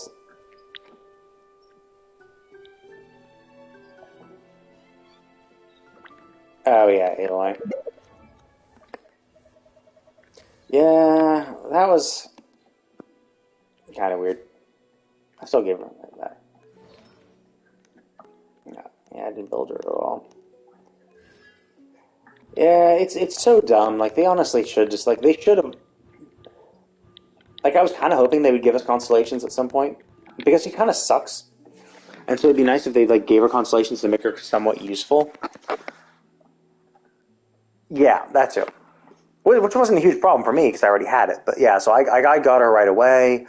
I thought the way they worded it too made it seem like the PlayStation people get them like a month early, and then everyone else will get them. But then it turned like then it made it seem like no, like only the PlayStation people got it. So I'm not sure, but like it's hard for me to tell because I only played on PlayStation, so I wasn't sure what non-PlayStation people got. I think maybe PC people got it, but like you could only have gotten Aloy if you were logged in during the month when they gave her away. So PlayStation people got her a month earlier, but the next month PC people got her, I think. Um, but you had to be logged in. You had to have like gotten the mail at that time and redeemed her. And even still, I don't think. I think only PlayStation people. Yeah, only PlayStation people got the bow. As you can see, effective only on the PlayStation Network. I mean, the bow's not amazing. It actually doesn't really work well for her kit anyway. But yeah, it's just another little thing. But then, of course, like no one else can get her. And I think even for the PlayStation, if you log in, if you create a new account now, you don't get her. So it's like, yeah, they should have. Like, it would have been nice if, like, maybe every year they did it, like, released another one of her, like, give a free copy for every year, so people who have been playing for a while could build constellations, and new players could get her. Um, but the problem is, it's a licensing thing. Like, this is obviously not their character. They had a license with whoever makes Horizon Forbidden West, or her Horizon, whatever, the Horizon series. They obviously had a license with that. If they wanted to release her again and again and again, they would need a new license with each time. Like, would they want to do that? Probably not. So I get it. And she's not, like, ugly or anything. She's definitely prettier than she is in Horizon Forbidden West. Um, and maybe at some point I'll build her. She's definitely better than Amber. Amber's in the naughty corner at level 20.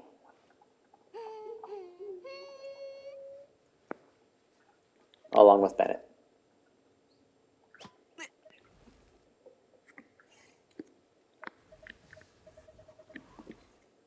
But, yeah. What can you do? But yeah, like pretty much all the characters are good. Whereas in like Honkai Star Rail, like you actually play as a bunch of assholes. Like we got Kafka super quick. I I don't know. I'd have to be pretty desperate to use her in free to play. I think I forget who I got. I think even like I mean I used Amber too when I didn't have a Yoimiya or other fire character because you just need her for puzzles. You need a fire character to burn bushes and light torches. So yeah, I would have to swap in Amber even in this account way back when. But then I got Yoimiya and I've never used Amber since. Oh wait, that's not it.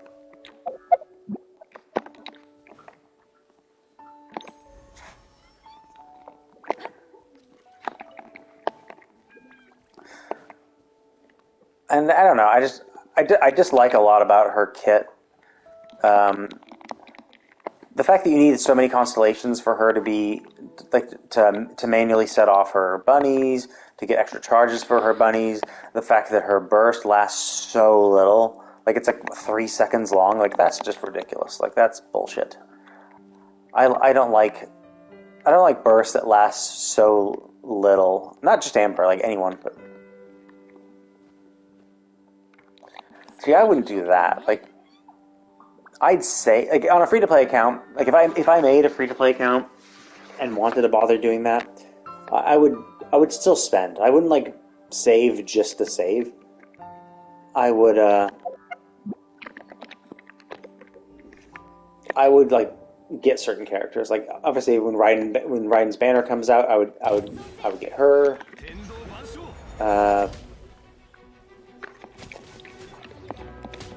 I kind of wanted. I was actually, I think the time when I started my free to play account, I was like, you know what? I know Ganyu's going to come up on the next on the next patch. Like, I forget when it was, like sometime last year.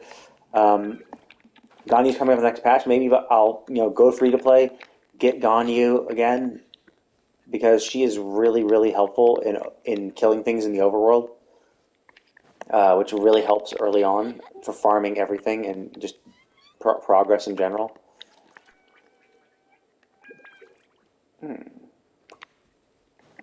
Uh, and then I started playing, and I'm like, God, my characters feel so ridiculously weak because like they don't have any artifacts, and like you don't get set bonuses, you don't have good weapons, you don't have shit.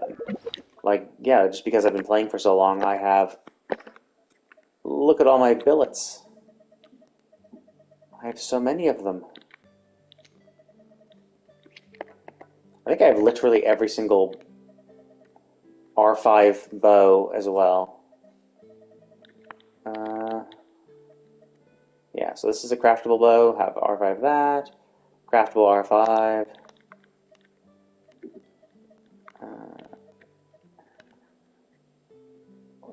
Bows. Yeah, craftable R5. Oh yeah, craftable R5. Craftable R5. Craftable R5. I think that is every bow that you can craft. Just because I keep getting bow billets. Like I have so many of them, it's insane. I just kept getting these stupid things. But now I'm relatively balanced. I'm trying to get 5 of each, so whenever any new weapon comes out, I can get it. There still are a few weapons I haven't crafted just because they kind of are shit, or I don't really need them. But maybe it's the kind of thing that, like, I think I had even more billets, but then I started actually crafting some of the weapons I hadn't bothered with, just because I was like, well, I have enough of them. I have so many billets that I could craft one and still have enough to make another weapon in case, like, they shadow dropped a new one. Oh yeah, yeah. I like to unlock stuff. Does that mean so? Yeah, but I am not free to play at all. Like, so at the very least, I get a battle pass and Welcome Moon, and then sometimes I do spend. Like, I'll spend, and so I'll usually get the whenever they do the anniversary reset in the shop, I'll buy one of everything to get the double bonus. And then every now and then, if there's a character I really want, or I'm incredibly stupid, I'll spend more money to get a character. But I have a bunch. My account is in a pretty good state, so that's why I have a decent chunk of change saved up for Arlecchino and Clorinde.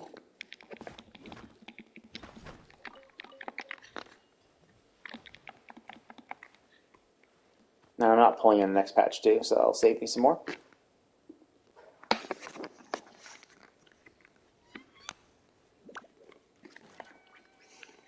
Yeah, Eula's hot. I mean, she might be one of my favorite characters. She just is really hot. She's probably one of the hottest ones. I think I really like Raiden too. Raiden's super hot. I like Ayaka's new outfit. I didn't really like her old outfit. It's not 100% guaranteed.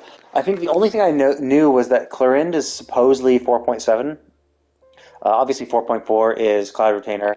So Arlecchino might be 4.5, 4.6. I think she's coming sooner rather than later.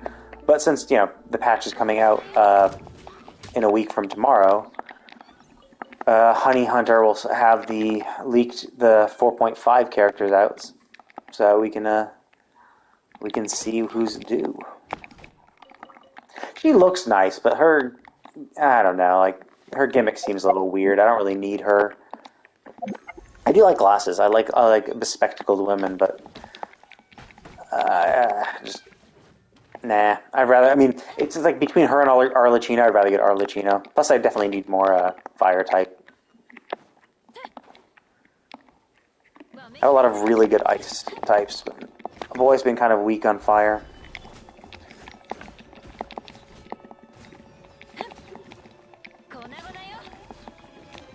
Well, I say that, but I also have this fire character that I've literally never used. My C6 Diluc. Technically C7, because I actually did get another Diluc after I got him C6 when I lost to 50-50, which really pissed me off. And I never ever used him. I built him. He has plus 16 artifacts. Actually, some are plus 18, plus 20. And a Wolf's Gravestone at level 90, and he's level 92 with almost 999 talents. I can do that. Actually, fuck that. Let's do it. There we go. 999 talents. And I have never used him.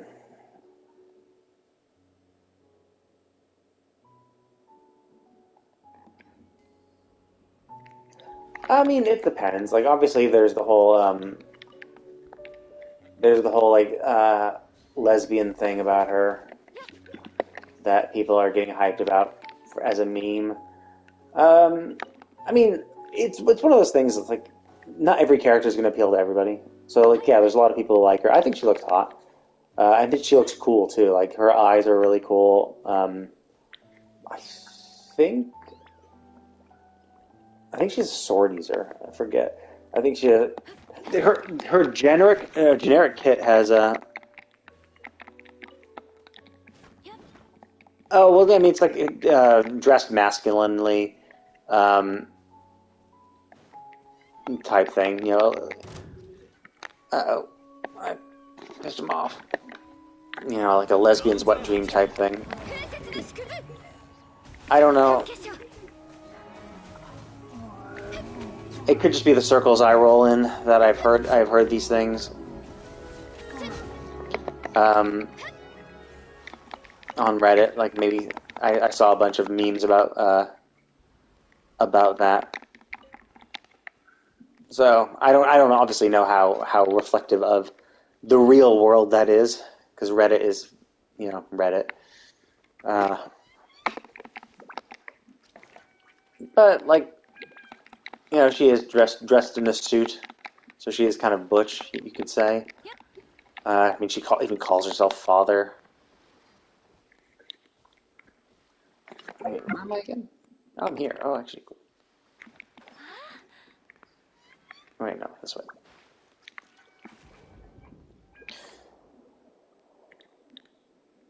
And she's pretty interesting. Well, they're all. Then there are definitely those kind of characters that like the bad girl type archetype. Like, have you seen the Star Rail,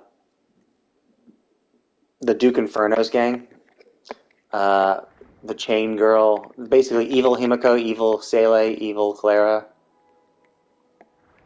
The Harbingers of Duke Inferno's little group.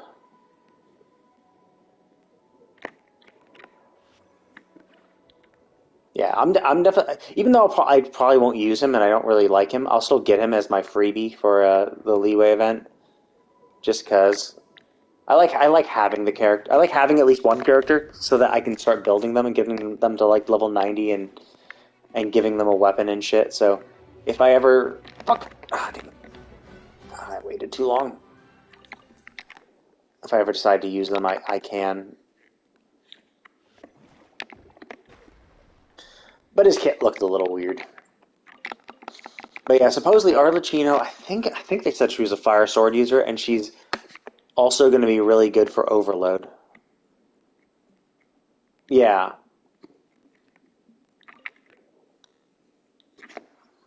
Yeah, that's evil Clara. I call her evil Clara because yeah, just like Clara, she's a tiny little girl with a huge thing protecting her, a huge sort of monstrosity. And then like say there's the evil Seele, which is basically just looks very similar to Seele with her with except with longer hair. And then obviously there's evil Himiko just because they both have red hair. And I call the short-haired silver cellist evil Japard. Even though Japard has blonde hair and that guy's silver, but I'm like whatever, he's evil Japard. Actually, it does make sense too. Uh, of those, I guess I kind of like Evil Sele. Um, I'm a sucker for long straight hair, so I like that. Also, I like the color palette. So Evil Sele was still bluish. She's had that like white dress with the blue fire, and so I like blue is one of my favorite colors. So yeah, just the color scheme and the hairstyle made me like her the most, but that's purely just from appearance. I'll wait to see how we interact with these characters. Oh, Acheron's super hot. Oh yeah, well, is she part of their group though? I don't think Acheron is part of the Duke Inferno's gang. Is she? I thought she was just a rando. Yeah, I definitely want. Yeah, it's tough because like next patch is Black Swan and Hanabi, which both are really really good, and I really could use a Black Swan. And Black Swan's ultimate looks so ridiculously cool. Um, so I want to get her, and I want a replacement for Sampo. I don't want to ever have to use Sampo again. So I'm getting Black Swan. Um, but Hanabi's abilities are really really useful. Being able to get 4 skill points back every time she uses her ultimate is like ridiculous. Plus all the other buffs she gives, and being a quantum character, it means she's great for a good option for our solo quantum team.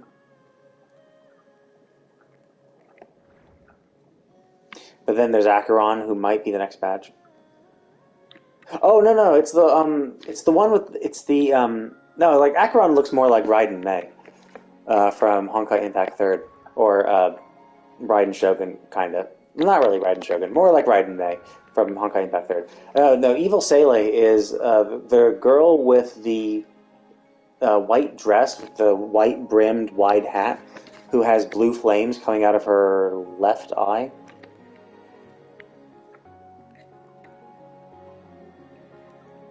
But she has like long, straight black hair with kind of a blue tint on the inner part of her hair, kind of like how Sele does. Yeah, her. But it's kind of like how Sele has that purple tint on the inside of her hair, but not on the outside. She's basically that's why I call her Evil Sele because she's has that same kind of same black hair with the colored inside.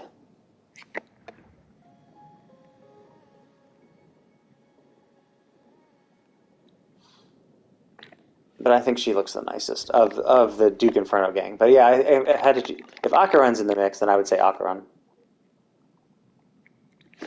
Oh, really?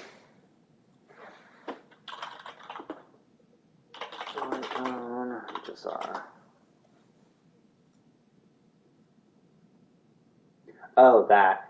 I mean, kinda, because she has the kind of purplish hair. But either way, I just pulled it up. I see it. The one with her in the rain with a umbrella.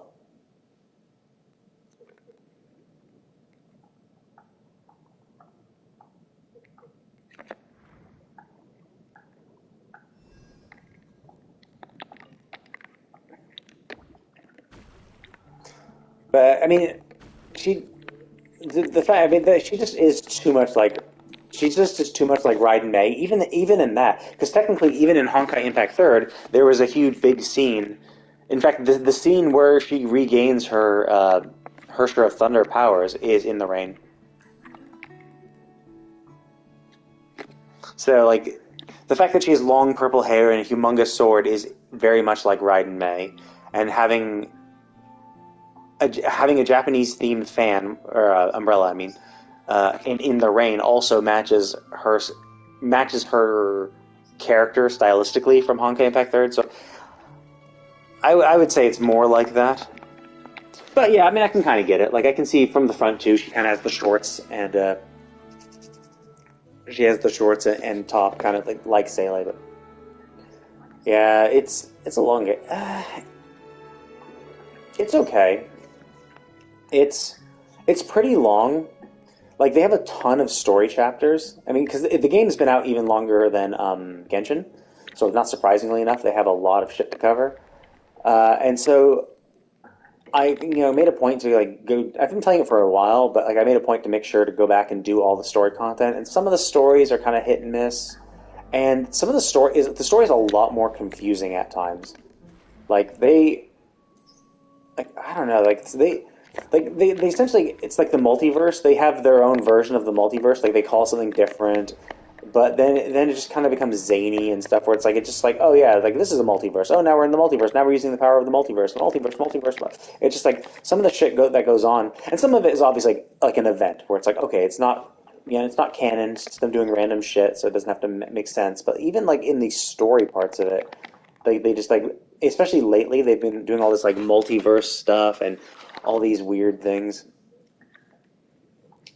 Yeah, actually, the most recent, like, so Honkai Impact Third just got a patch, like a week or two, like last week, and the new patch story has already introduced the characters that they showed in the trailer for the Part Two version of it. So, and supposedly it's also gonna start in February. So it's coming up. I'm interested, and that yeah, and the game. So it's a combat. It's a instance-based combat game. It's very much like Zenless Zone Zero, except the combat is like slightly different. Like, it's has different like characters and weapons, and combat is done slightly differently. But it's very much in that type of thing where you get loaded into an instance and you fight, a swarm of enemies or fight a boss. But like the combat over time just became progressively more complex and confusing. Where it was like you have three characters on your team, and what you'd have to do is you'd have to use the weapons. Like, you would go in and you have to do the weapon skill on one character, which would trigger a QTE, which will allow you to swap in either one of the other two characters, and they would do a special little attack when they swap in, and then you would have them like follow up with a combo, like follow up with a chain of attacks, then do a combo attack, then do their weapon skill, and then do their burst, and then swap to the burst will trigger another QTE, so you can swap to the third character, and then like some of the most optimized ways of playing the characters were this long string of button presses of doing the correct button, like the correct abilities back to back, so that you could just continue this long chain of being able to swap between characters and use their burst. Um, in a sense, it's kind of like how Genshin works, where it's like, oh, okay, yeah, you do your skill and then your burst, and then you swap out, and you do this setup, and then you essentially just do the same thing again and again. Like, oh, okay, this guy pops in, burst, so skill, burst, swap, skill, burst, swap, skill, burst, swap, skill, burst, swap. Except Honkai Impact Third was a lot more confusing because there were elements of characters.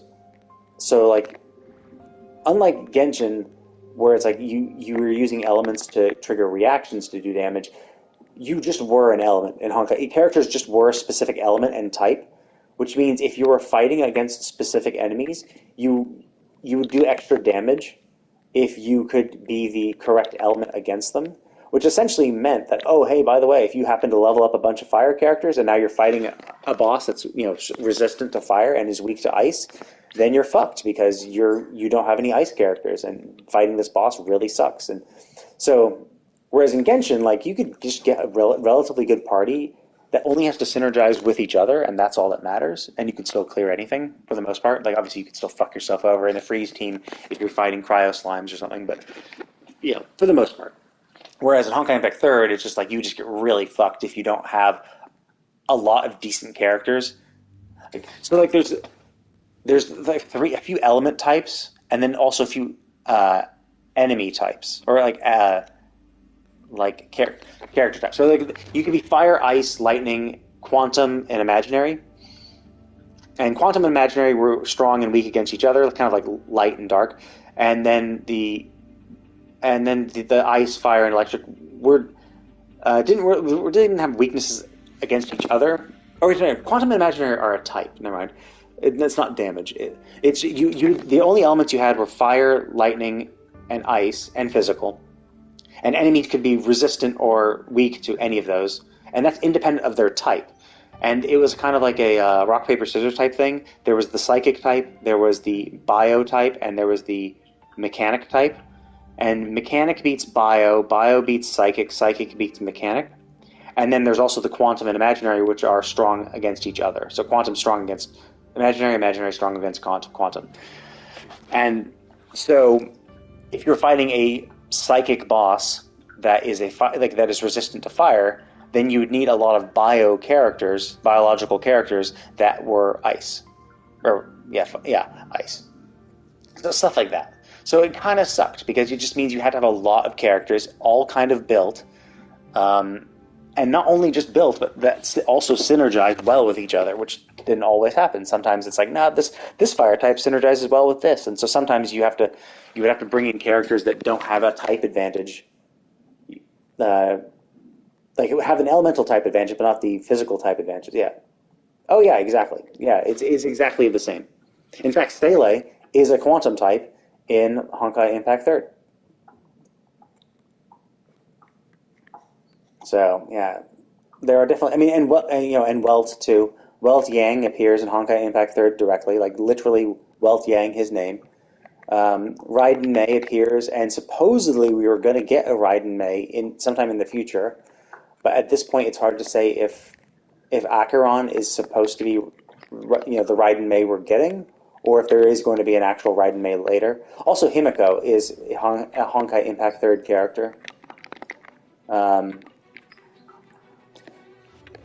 So there definitely are some crosses, and that's the kind of thing where it's just Honkai Impact Third was just like, oh yeah, there's just this kind of multiverse where there's just so many bubble universes in the Sea of Quanta. So, oh yeah, and Sailor looks almost identical. Like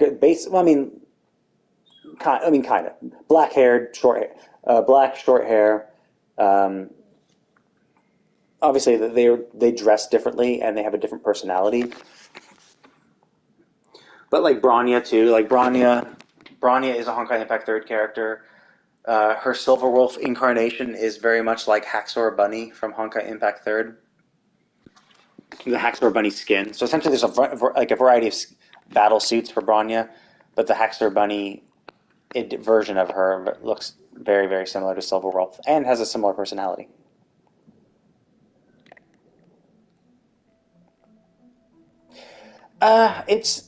It's not so much lore, just the fact that the characters are shared. They're really the story. I mean, the story starts out pretty interesting, and it progresses pretty well.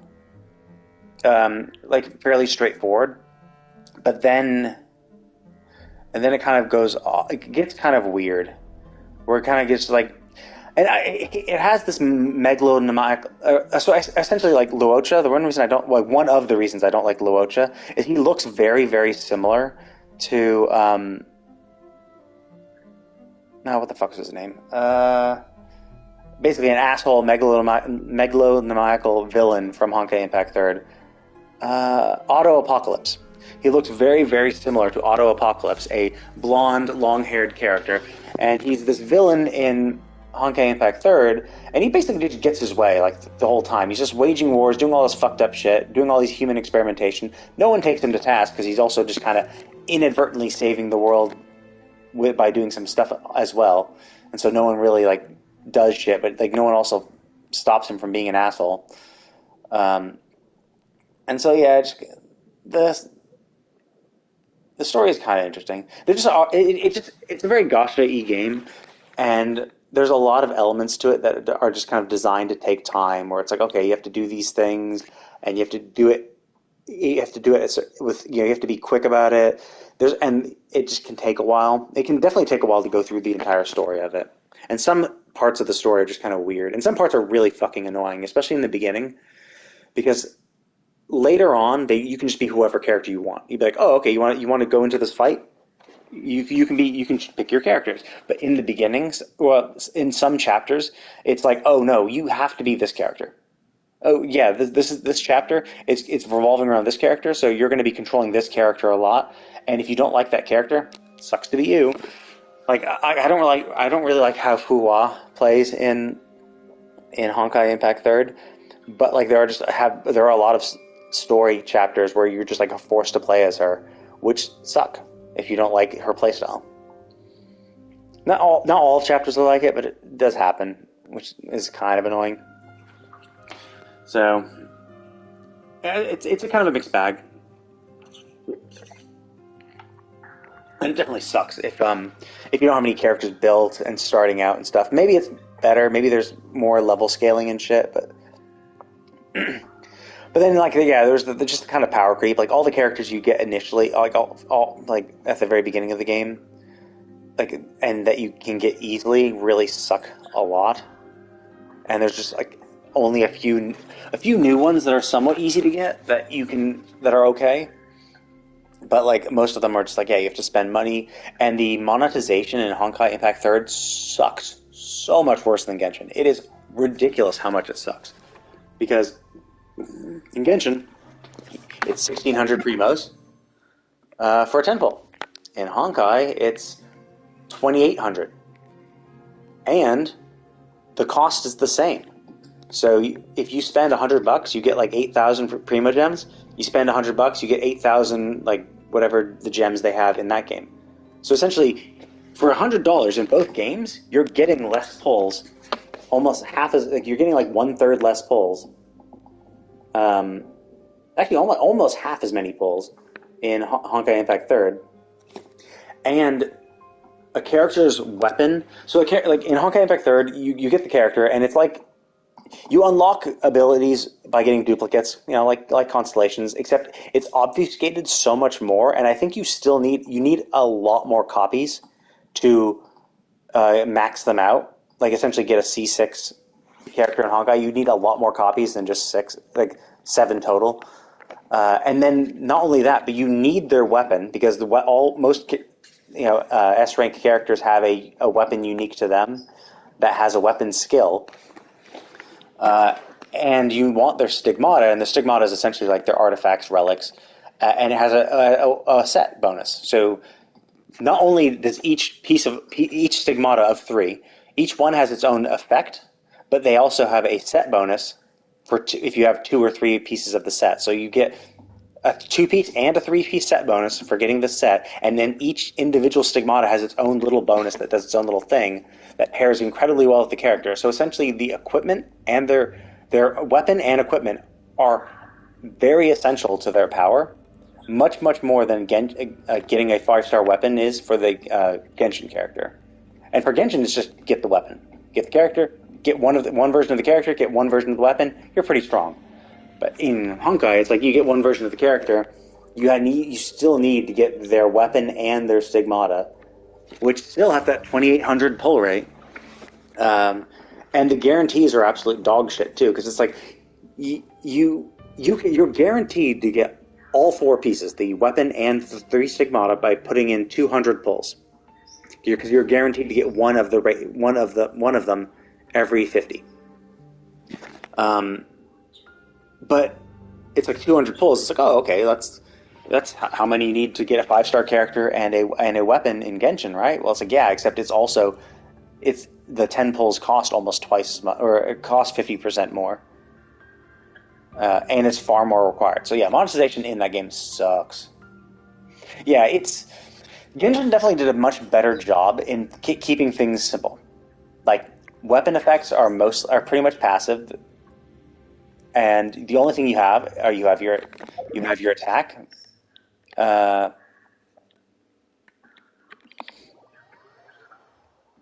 um, You have to pull. It's a separate weapon banner. It's a separate banner, and but they do give freebies. So they do give free weapons and free stigmata in Honkai Impact Third. However, they suck so hard because, as I said, like if you get the stigmata designed for the character, it has a bonus effect on it and then a set bonus. But all the stigmata that you get from like freebies and events and shit, all they none of them have set bonuses, and the bonus effect they have is dog shit by comparison. It's just bad. It's just not very good. Like it's not like 100% terrible, but the idea is that when you get the three-piece set, not only if you get the three stigmata, not only do they have the two-piece and three-piece set bonus, but the bonus, the bonus each individual piece has kind of meshes well with each other. So it's like, oh, okay, this boosts this and does this effect, and this one complements it by doing this and this, or like, shit like that. Whereas the random stigmata you get are just by themselves can't do shit. Like they only give you a it's like getting it's like getting a 4-star relic, or it's like a 4-star weapon, right? It's like a 4-star weapon compared to a 5-star weapon.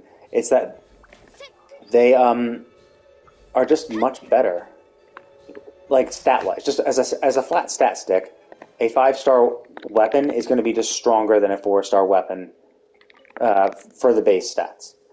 And you could say, oh yeah, 4-star weapons could have a cool effect. Sure, yeah, that's definitely true. Like there are definitely some of the 4-star weapons are still very viable. Oh motherfuckers, are still very viable. Like and are still very used. Like the stringless, the sacrificial bow, they have useful effects. Like the Favonius ones, definitely are useful. But like the difference in the bonus effects. And then the only other real thing is like, okay, you can see the every single 5-star has a bonus, right? There's the bonus of the weapon, but then also a stat bonus. Like, oh, increases attack by 20%, and also has this bonus effect. This increases all damage by 10%, and also has a vacuum blade thing. Whereas these just have the bonus thing.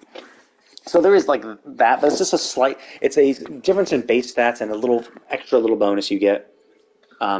To make them better, which okay, sure, they're 5-star, whatever. But yeah, the problem is just that the stigmata bonuses are never really that good, and the fact that you're only getting them individually means you can't get a good freebie set that synergizes well with each other. So it ends up being it just feels worse because you just like feel like your characters kind of suck. And there's just a lot like since it's a action combat game, they do a lot of timed shit. So it's like you're being timed for a lot of the things you have to kill an enemy within a certain amount of time, do a certain amount of damage, etc., etc. And so it just kind of sucks when the game screws you over by just not giving you any of the freebies that Genshin seems to. So like the prices in Genshin are cheaper, the stuff is less necessary. Like you can easily be a free to play in Genshin. Like the craftable 4-star weapons are pretty good. Obviously they don't really compare to the 5-stars, but like they still are pretty good. And that's all you need. Like you just need a character, which if you save up enough free shit, cool, you can get a character. And use a 4-star weapon that you get from events or crafting it or for when you're rolling for the character you'll get some 4-star weapons too. So and those are definitely viable. Whereas in like Honkai, you only get like when you're rolling on a character. Sure, you could get like other stigmata and stuff, but it's like it seems like each stigmata set is made for a specific character. So it's like if you get a stigmata set for a character you don't have, it's practically useless on any other. I mean, it's not practically useless on any other character because it still has bonuses. But oh yeah. I saw someone tweet about that. They were like, "Oh my god, it's this one guy who's the current game developer of Genshin. That's why Genshin is the worst monetized game like out of all of them. Honkai Star Rail doesn't have that guy at all, and the guy who's currently the head of Genshin used to be in Honkai Impact Third, but no longer is, and that's why Honkai Impact Third is better." And I'm like, dude, do you actually even pay attention to this? Like, sure, they're generous in giving away shit. Like, sure, they give away a lot of stuff, but it's all shit.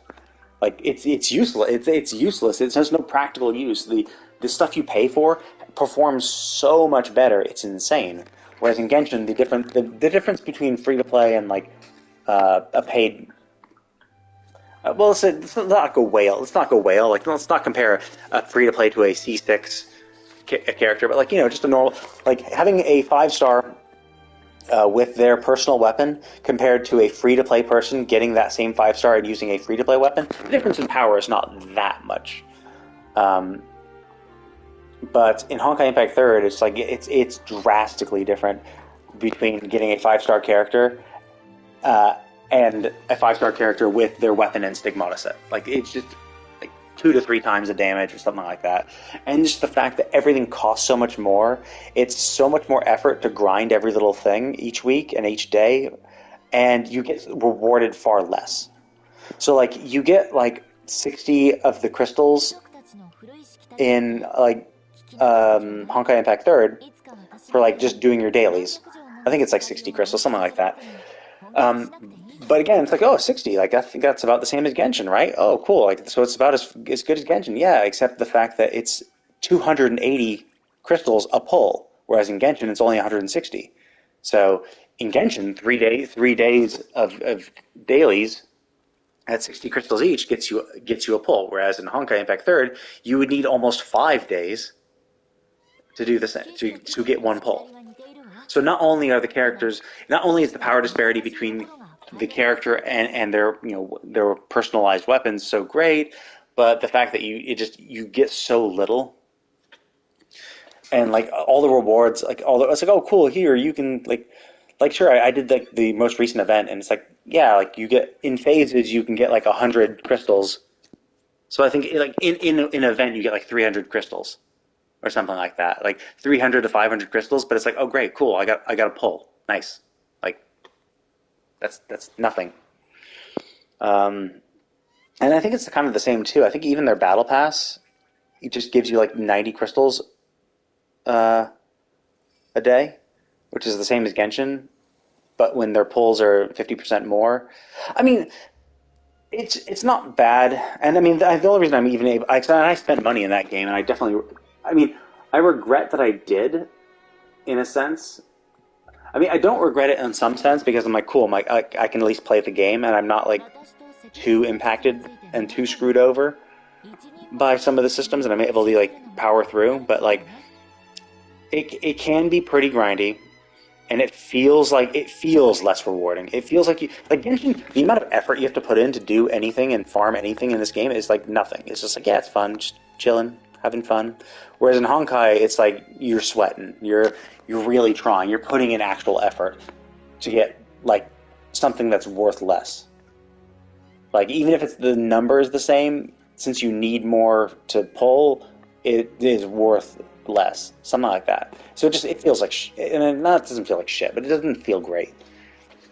So like, yeah, while they're generous, it's like, and the problem is because their free to play weapons and stigmata are such shit by comparison. Um, you just like you feel more compelled to pull, so it just sucks that they reward. So the only like reward that really matters is the crystals, and they just don't give them that much out. But there's one cool thing they did do. They do have a craftable weapon system and a craftable like stigmata system. And you're like, oh, cool, I can craft this shit. Nice. Well, then I could. And some of these stigmata you can craft are like, were the premium ones, or are actually decent and actually have like set bonuses and stuff.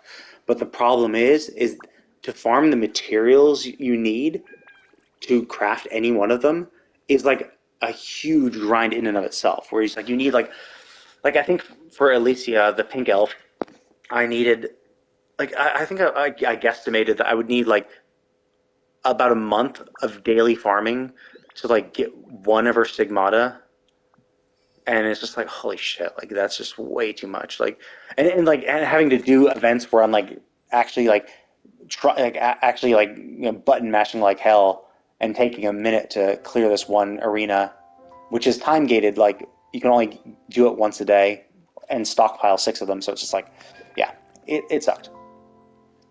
It's not fun. It feels like it takes forever. It feels like it needs way too many materials to do that. Just to get a free to play set that's actually worthwhile and designed for the character that I want it for. So yeah, all in all, I would say yeah. Like whoever said it was more generous either doesn't play the game or is insane. But to be fair, like you don't need really good characters to like beat the story or anything like that. There just is this one mode where which is where you actually get a big pile of crystals. No. So basically, what I've said before is that MiHoYo has gotten more generous with every single game they've made. So Honkai Impact Third sucked, but they made enough money to fund Genshin, and Genshin was better. It still kind of sucked because the weapon banner at launch really blew, and they changed up the weapon banner, and it still kind of sucks. But like the prices were cheaper, it was easier to get stuff, it was easier to be free to play, it was a more enjoyable game. You got more bang for your buck. And then Honkai Star Rail came out, and it was even better, um, weapon banner. The fact that you pull like so rather than a beginner banner where you get a Noel, woohoo, you got a beginner banner where you could get a 5-star standard character within 50 pulls, and they gave you like 70 pulls or like 80 pulls, like just by like on the standard banner slash beginner banner, just by playing through the beginning part. So like very generous. You definitely get a 5-star character right from the get go.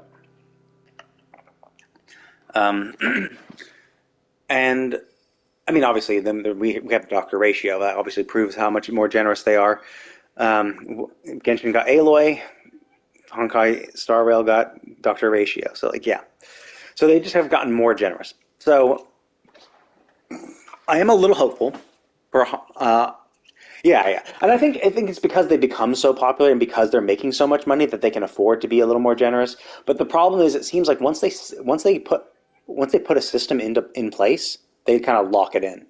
So like Honkai Impact Third is just the prices are the prices, and that's just how it's always been. Same for Genshin. Like the fact that they changed their banner was a welcome. Their weapon banner was a welcome surprise, but like they did that like a year or two ago, and it hasn't. Nothing has changed since.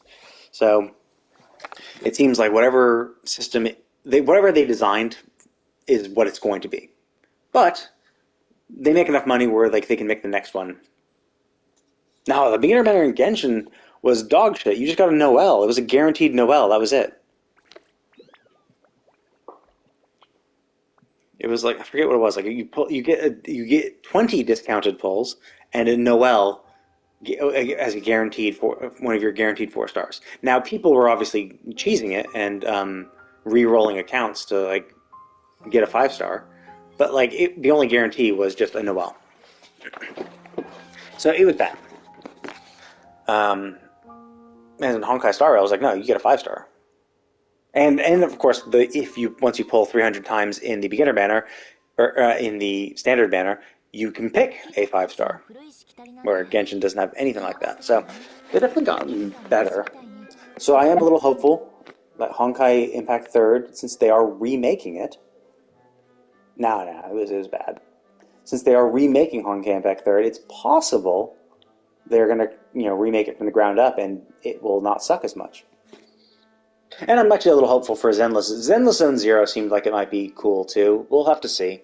Like the biggest problem with I was concerned that the Zenless Zone Zero guys were also elemental, and that's the biggest problem with games like that where elements matter, because it's like, oh, okay, you're ice elements. Like let's say you have a character you really like so in Honkai Impact Third, for instance, my favorite team is the ice team. I have these 3 characters that synergize very well, and they're ice, and I really like them, and I can play them very well.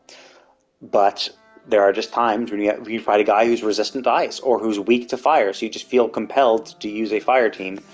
And sometimes I'll still just brute force it with my ice team, because it's like, yeah, sure, I get 50% bonus if I chose fire, but fuck it, I just hate using fire. I hate using my fire characters.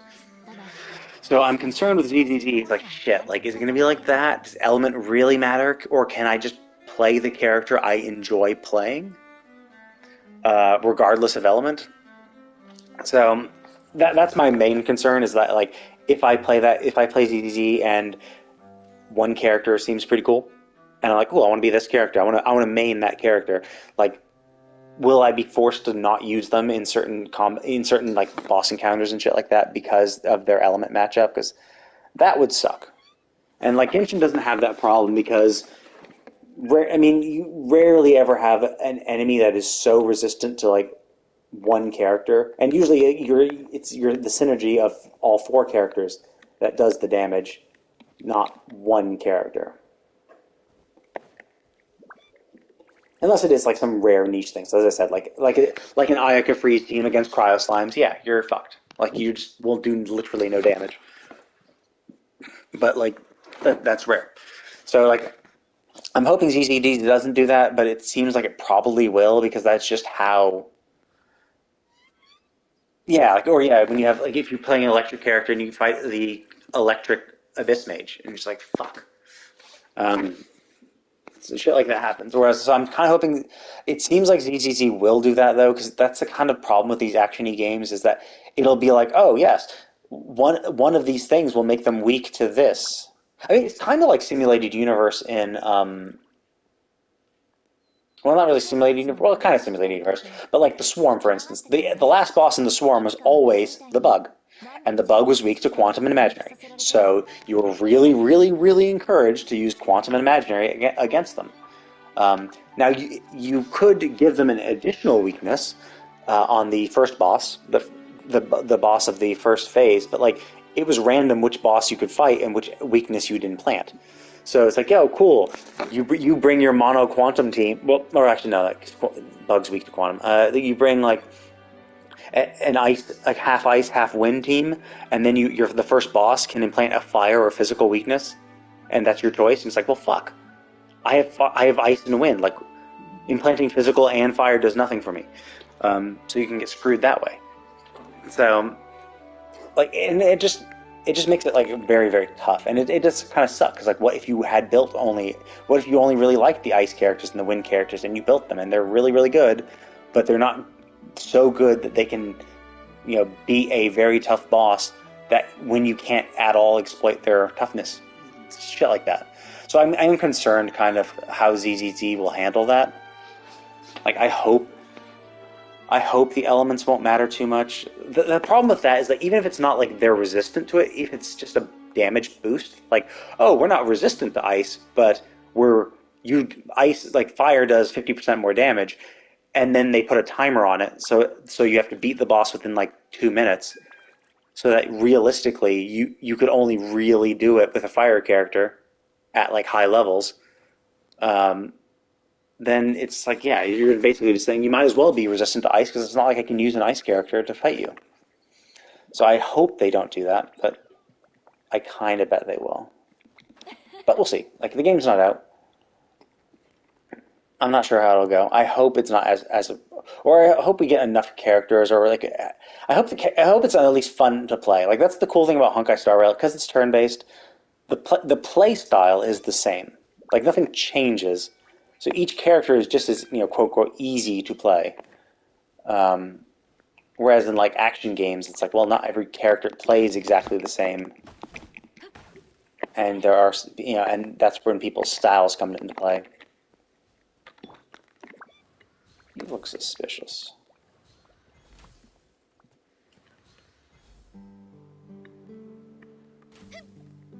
Oh, I missed. What the hell? How did I miss that? Oh, no worries. Actually, I'm probably gonna log out now too. It's getting late for me. Just wanted to kill my shit. Come back here.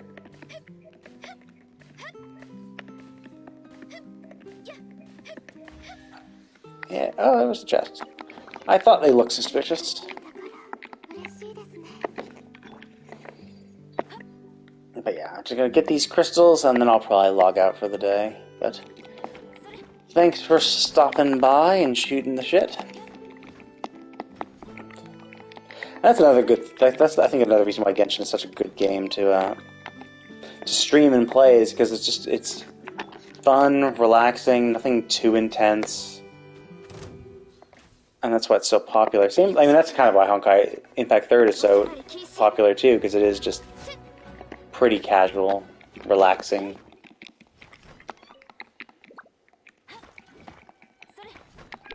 Whereas action games are not as nearly as much. You have to focus and button mash and do all that shit. But I do have, well, I don't really have high hopes, but I do have some hopes for ZZZ, and we'll see how Honkai Impact Third is. Like, one of the first things I'm going to do for Honkai Impact Third is check out their gacha system. I'm going to see, like, okay, how much are you charging? Did you change this bullshit? And if it's no, then I'm like, okay, well, then I'll just stop.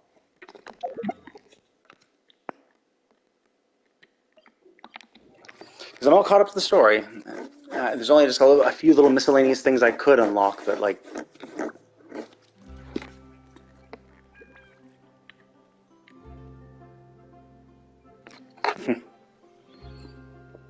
nah. Nah, I'm pretty tired.